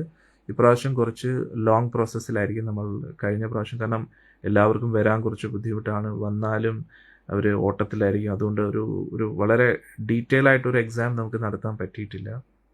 അതുകൊണ്ട് ഇപ്രാവശ്യം കുറച്ചും കൂടെ ഒരു ലോങ് പ്രോസസ്സായിരിക്കും. കൂടുതൽ ഓൺലൈൻ ആയിരിക്കും. എല്ലാവർക്കും അവരവരുടെ സ്ഥലത്ത് ഇരുന്നു കൊണ്ട് ചെയ്യാൻ പറ്റുന്ന രീതിയിലായിരിക്കും. അപ്പോൾ ചക്രവ്യൂഹം ബുക്കിനെ ബേസ് ചെയ്ത് ആദ്യത്തെ ലെവൽ, അതിനുശേഷം അതിൽ നിന്ന് ക്ലിയറായ 100 പേര് ഓരോ കാറ്റഗറിയിൽ അവർക്ക് വേണ്ടി അടുത്തൊരു സെഷൻ, ഒരു ഓൺലൈൻ സെഷൻ ആയിരിക്കും. അതിൽ ക്ലിയർ ആയവർ ഫൈനൽ സ്റ്റേജിലേക്ക് എത്തും. ഫൈനൽ സ്റ്റേജിലുള്ളവർക്ക് ഒരു വേദിയിൽ വിളിച്ചുകൊണ്ട് ഒരു ഫൈനൽ റൗണ്ട് കാണും. അതിൽ നിന്ന് തിരഞ്ഞെടുക്കുന്ന ഓരോ കാറ്റഗറിയിലെ 3 വ്യക്തികളായിരിക്കും. പ്രാവശ്യം പ്രൈസസ് ഒരുപാട് വലിയ പ്രൈസാണ്. ഡീറ്റെയിൽസ് പോസ്റ്ററിൽ വരും. ഫസ്റ്റ് കാറ്റഗറിയിൽ ഫസ്റ്റ് പ്രൈസ് 1 ലക്ഷം, രണ്ടാമത്തെ പ്രൈസ് 50, മൂന്നാമത്തെ പ്രൈസ് 25. സെക്കൻഡ് കാറ്റഗറിയിലും അതേപോലെ 50, 25, 15. പിന്നെ മൂന്നാമത്തെ കാറ്റഗറിയിലും ഏതാ 10 സംതിങ്, എത്രയാ എന്തോ, അതേപോലെ തന്നെ എന്തോ സംതിങ് എന്തോ, അത് ഗ്രൂപ്പിൽ വരുന്നതായിരിക്കും. രജിസ്ട്രേഷൻ ഫീ ഉണ്ട്. പിന്നെ ഏറ്റവും കൂടുതൽ കുട്ടികളെ പാർട്ടിസിപ്പേറ്റ് ചെയ്യിപ്പിക്കുന്ന സ്കൂളിന് 1 ലക്ഷം രൂപ പ്രൈസുണ്ട്. കയ്യിൽ ഒരുപാട് കാശുണ്ടായിട്ടില്ല. അത് ഉള്ളത് എന്താണെന്ന് വെച്ചാൽ അതിൻ്റെ പേരിലെങ്കിലും കുട്ടികൾ ഭഗവാനെ അറിയട്ടെ എന്ന് വിചാരിച്ചിട്ടാണ്. അതുകൊണ്ട് മാക്സിമം ഭക്തരും രജിസ്ട്രേഷൻ ചെയ്യിപ്പിക്കുക. എല്ലാവരും രജിസ്ട്രേഷൻ ചെയ്യിപ്പിക്കുക. അതിൻ്റെ ഡീറ്റെയിൽസൊക്കെ ഭക്തരോട് ചോദിച്ചാൽ മതി. ആശ്രമത്തിൽ ഭക്തരോട് ചോദിച്ചു കഴിഞ്ഞാൽ, ഗ്രൂപ്പിൽ നിത്യസേവ ഗ്രൂപ്പിൽ ചോദിച്ചു കഴിഞ്ഞാൽ അറിയാൻ പറ്റും. Maximum participation. പിന്നെ സ്കൂൾ തലത്തിൽ നോക്കുമ്പോൾ ഏറ്റവും കുറഞ്ഞത് 100 പാർട്ടിസിപ്പേഷനെങ്കിലും വേണം. അങ്ങനെ 100-ൽ കൂടുതൽ പാർട്ടിസിപ്പേറ്റ് ചെയ്യിപ്പിക്കുന്ന സ്കൂളുകളിൽ വെച്ച് ഏറ്റവും കൂടുതൽ രജിസ്ട്രേഷൻ ചെയ്യുന്ന സ്കൂളിനായിരിക്കും പ്രൈസ് കേട്ടോ. അതും വളരെ ഈസിയാണ്, ആദ്യത്തെ ലെവലും സെക്കൻഡ് ലെവലും ഒക്കെ. അതുകൊണ്ട് പിന്നെ എല്ലാവർക്കും പാർട്ടിസിപ്പേഷൻ സർട്ടിഫിക്കറ്റും ഉണ്ട്. അപ്പോൾ ഇപ്രാവശ്യം ചക്രവ്യൂഹം നടത്താൻ പറ്റുമെന്ന് അറിഞ്ഞില്ല, പക്ഷെ ഭഗവാൻ ആഗ്രഹിക്കുന്നു നടത്താൻ. അതുകൊണ്ട് എല്ലാവരുടെയും സഹകരണം വേണം. അപ്പോൾ ചക്രവ്യൂഹം ബുക്ക് ഉണ്ടെങ്കിലും ഇല്ലെങ്കിലും രജിസ്ട്രേഷൻ ഫീ നമ്മൾ വെക്കുകയാണ്. കാരണം ആ ഒരു പ്രൈസ് മണിക്കും എല്ലാത്തിനും വേണ്ടി രജിസ്റ്റർ ചെയ്യുന്ന എല്ലാവർക്കും ചക്രവ്യൂഹം ബുക്ക് ലഭിക്കുന്നതായിരിക്കും. അപ്പോൾ അങ്ങനെയാണ് ഇപ്രാവശ്യത്തെ ഗീതാ ചക്രവ്യൂഹം 2025. അപ്പോൾ കഴിഞ്ഞ 2 വർഷത്തിൽ എങ്ങനെ നമ്മൾ നടത്തിയോ അതിനെക്കാട്ടിയും വിപുലീകരിച്ചായിരിക്കും ഇപ്രാവശ്യം. പ്രൈസ് മണി എല്ലാം ഒരുപാടുണ്ട്. അതുകൊണ്ട് മാക്സിമം പേരെയും നിങ്ങൾ രജിസ്റ്റർ ചെയ്യിപ്പിക്കാൻ നോക്കുക. അപ്പോൾ പ്രോഗ്രാം, ആ ഒരു കോമ്പറ്റീഷൻ ഇന്നോടുകൂടി ലോഞ്ചായി കഴിഞ്ഞു. അതും കൂടെ അനൗൺസ് ചെയ്യാനാണ് ഇന്നത്തെ സത്സംഗം. അതിൻ്റെ വീഡിയോസ്, അതുമായിട്ട് ബന്ധപ്പെട്ട വീഡിയോസൊക്കെ ഗ്രൂപ്പിൽ വരുന്നതായിരിക്കും. അപ്പോൾ രജിസ്റ്റർ ചെയ്യാനൊന്നുമില്ല, 250 രൂപ രജിസ്ട്രേഷൻ ഫീ. അത് ട്രസ്റ്റിലിടാം. എന്നിട്ട് അതിനനുസരിച്ചൊരു ചക്രവ്യൂഹം ബുക്ക്, ആ ചക്രവ്യൂഹം പഠിക്കുക, ഗീതാ ചക്രവ്യൂഹം ബുക്ക്. അതിനെ ബേസ് ചെയ്തിട്ടായിരിക്കും ആദ്യത്തെ 5 പരീക്ഷകൾ. അപ്പോൾ ആ 5 പരീക്ഷയുടെ അടിസ്ഥാനത്തിൽ ക്ലിയറായ വ്യക്തികൾക്ക് അടുത്ത റൗണ്ട്. കഴിഞ്ഞ വർഷം പാർട്ടിസിപ്പേറ്റ് ചെയ്തവർക്കും പാർട്ടിസിപ്പേറ്റ് ചെയ്യാം, ഭക്തർക്കും പാർട്ടിസിപ്പേറ്റ് ചെയ്യാം, ആർക്ക് വേണമെങ്കിലും പങ്കെടുക്കാം. ഓക്കെ, എല്ലാവർക്കും വേണ്ടിയാണ് അത് പരീക്ഷ. എന്നിട്ട് ആദ്യത്തെ ലെവൽ കഴിഞ്ഞ് സെക്കൻഡ് ലെവൽ കാണും, സെക്കൻഡ് ലെവൽ കഴിഞ്ഞിട്ട് തേർഡ് ലെവൽ കാണും. ഓക്കെ. പിന്നെ കഴിഞ്ഞ പ്രാവശ്യം ഗീതാ ജയന്തിയുടെ അന്നായിരുന്നു, കഴിഞ്ഞ വർഷം. പിന്നെ കഴിഞ്ഞ വർഷം ഡിസംബർ എൻഡോട് കൂടി നമ്മൾ ചെയ്തു. പക്ഷേ ഇപ്രാവശ്യം എങ്ങനെയല്ല, നമ്മൾ എല്ലാവർക്കും സൂട്ടബിൾ ആയിട്ടുള്ളൊരു ഡേറ്റ് ഫിക്സ് ചെയ്യും കേട്ടോ. അപ്പോൾ ഇത് ഇന്ന് ലോഞ്ച് ചെയ്ത് ഡിസംബർ 15 വരെ ആയിരിക്കും ലാസ്റ്റ് ഡേറ്റ് രജിസ്ട്രേഷന് വേണ്ടി. ഡിസംബർ 15 രജിസ്റ്റർ ചെയ്ത ആ പാർട്ടിസിപ്പൻസിന് വേണ്ടി ഡിസംബർ 31 മുമ്പിൽ അവർ ആ MCQs കംപ്ലീറ്റ് ചെയ്യേണ്ടതാണ്. MCQ നേരത്തെ റെഡി ആയിരിക്കും, അല്ലാതെ ഒരു ഡേറ്റിനല്ല തരുന്നത്. അത് നേരത്തെ MCQs കാണും, നിങ്ങൾക്ക് എപ്പോഴാണ് അത് കംപ്ലീറ്റ് ചെയ്യേണ്ടതെന്ന് വെച്ചാൽ കംപ്ലീറ്റ് ചെയ്യാം. അങ്ങനെയായിരിക്കും, കുറച്ചും കൂടെ ഫ്രീ ആയിരിക്കും ഇപ്രാവശ്യം. അപ്പോൾ ഡിസംബർ 15 മുതൽ 31 ആ ഒരു MCQs കംപ്ലീറ്റ് ചെയ്യുക. എന്നിട്ട് അതിൽ ക്ലിയർ ചെയ്തവർക്ക് ഒരു ഫൈനൽ സെഷൻ കാണും. അതിനെ ബേസ് ചെയ്ത് വീണ്ടും MCQ, അതിൽ നിന്ന് ഷോർട്ട് ലിസ്റ്റ് ചെയ്ത വ്യക്തികളെ ജാനുവരി 31 മുമ്പായിട്ട് എല്ലാവർക്കും സൂട്ടബിൾ ആയിട്ടുള്ള ഒരു വേദിയിൽ വിളിച്ചുകൊണ്ട്, അതായത് ഓരോ കാറ്റഗറിയിലെയും 10 പാർട്ടിസിപ്പൻസ് അവരെ വിളിക്കുന്നതായിരിക്കും. മറ്റുള്ളവരെയും ക്ഷണിക്കും, ആർക്കും വരാം. ഒരു പൊതുവേദിയിൽ വെച്ച് വലിയൊരു ട്രോഫി, 3 കാറ്റഗറിയിൽ വലിയ വമ്പൻ ക്യാഷ് പ്രൈസ്. അത് എല്ലാവർക്കും നല്ലൊരു അവസരമാണ്. സ്കൂൾ പാർട്ടിസിപ്പൻസിന് സ്കൂളിനെ ക്ഷണിക്കുന്നതായിരിക്കും. ഏറ്റവും കൂടുതൽ സ്കൂൾ പാർട്ടിസിപ്പേറ്റ് ചെയ്തതൊക്കെ ചിലപ്പോൾ ഒരു ഫൈനൽ ക്വിസ് കോമ്പറ്റീഷൻ നടക്കും, അങ്ങനെ എന്തും ആകാം. അതായത് ആദ്യത്തെ 2 റൗണ്ടിൻ്റെയും പാർട്ടിസിപ്പേഷൻ അനുസരിച്ചായിരിക്കും ഫൈനൽ റൗണ്ടിൻ്റെ കോംപ്ലക്സിറ്റി ഡിസൈഡ് ചെയ്യുന്നത് കേട്ടോ. അപ്പോൾ ഇത് നല്ലൊരു അവസരമാണ്. കൂടുതൽ പേരിലേക്കും ഭഗവാന്റെ സന്ദേശം എത്തിക്കാൻ നല്ലൊരു അവസരമാണ്, നല്ലൊരു പ്രചരണ അവസരമാണ്. അതുകൊണ്ട് ഗീതാ ചക്രവ്യൂഹത്തിലേക്ക് മാക്സിമം ഭക്തരെയും മാക്സിമം കുട്ടികളെയും രജിസ്റ്റർ ചെയ്യിപ്പിക്കുക. കാരണം വരുന്ന തലമുറ, കാരണം കഴിഞ്ഞ 2 വർഷവും നമ്മൾ ഗീതാ ചക്രവ്യൂഹം നടത്തിയപ്പോൾ ഒരുപാട് കുട്ടികൾക്ക് ഭഗവാനെക്കുറിച്ച് അറിയാൻ പറ്റി അല്ലേ. അപ്പോൾ അവർക്കൊക്കെ ഒരു ബേസിക് ലെവൽ, അതായത് നിരീശ്വരവാദത്തിൽ നിന്നെങ്കിലും അവരെ രക്ഷപ്പെടുത്താൻ ഭഗവാൻ അനുഗ്രഹിക്കും അവരെ. അപ്പോൾ അത് അവരുടെ ജീവിതത്തിൽ ഒരു ഫൗണ്ടേഷനാവും. അപ്പോൾ അത് നന്നായിരിക്കും തോന്നുന്നു. അതുകൊണ്ട് ഏറ്റവും നല്ല പ്രചരണം ചെയ്യാൻ നല്ലൊരു അവസരമാണ്. അപ്പോൾ മാക്സിമം ആൾക്കാരെ രജിസ്റ്റർ ചെയ്യിപ്പിക്കുക. 5 വയസ്സ് മുതൽ 11 വയസ്സ്, 5 വയസ്സ് മുതൽ ഏത് പ്രായത്തിലുള്ളവർക്കും ഇത് രജിസ്റ്റർ ചെയ്യാം. ഓക്കെ, പക്ഷേ മൊബൈൽ അത്യാവശ്യം അറിഞ്ഞിരിക്കണം, അത്രയേ ഉള്ളൂ കേട്ടോ. കാരണം അത് വെച്ചല്ലേ രജിസ്റ്റർ ചെയ്യേണ്ടത്. അതുകൊണ്ട് അതിനെ അറിഞ്ഞില്ലെങ്കിൽ ആരെങ്കിലും സഹായിച്ചാലും കുഴപ്പമില്ല. കാരണം ഫസ്റ്റ് റൗണ്ട് സെക്കൻഡ് റൗണ്ടും കുട്ടികൾക്ക് ചിലപ്പം കുറച്ച് ഹെൽപ്പ് വേണ്ടി വരും. അത് അവർക്കും ഒരു ഇൻസ്പിറേഷൻ ആയിരിക്കും. എന്തായാലും കുറച്ചെങ്കിലും അവർ പഠിക്കുമല്ലോ അല്ലേ, അതിൻ്റെ പേരിലെങ്കിലും അല്ലേ. അതിനും കൂടെ വേണ്ടിയാണ് നമ്മളിതൊക്കെ ചെയ്യുന്നത്. അതുകൊണ്ട് മാക്സിമം ഭക്തരും മാക്സിമം പാർട്ടിസിപ്പേഷൻ എൻഷുർ ചെയ്യുക കേട്ടോ. ഹരേ കൃഷ്ണ. മാക്സിമം സ്കൂളിലേക്ക് ഇത് എത്തിക്കുക. പിന്നെ സ്കൂളിൽ പോയി സംസാരിക്കണമെങ്കിൽ സംസാരിക്കാം, അല്ലെങ്കിൽ ഫോണിലൂടെ സംസാരിക്കാം കേട്ടോ. നേരിട്ട് പോയി സംസാരിക്കുമ്പോഴത്തേക്ക് ഇറ്റ്സ് എ ലോങ് പ്രോസസ്സ്. അതിനെക്കാട്ടി നല്ല ഫോൺ വഴി വിളിച്ചോ, എങ്ങനെയാണോ നിങ്ങളെ കൊണ്ട് എങ്ങനെയൊക്കെ ചെയ്യാൻ പറ്റുമോ.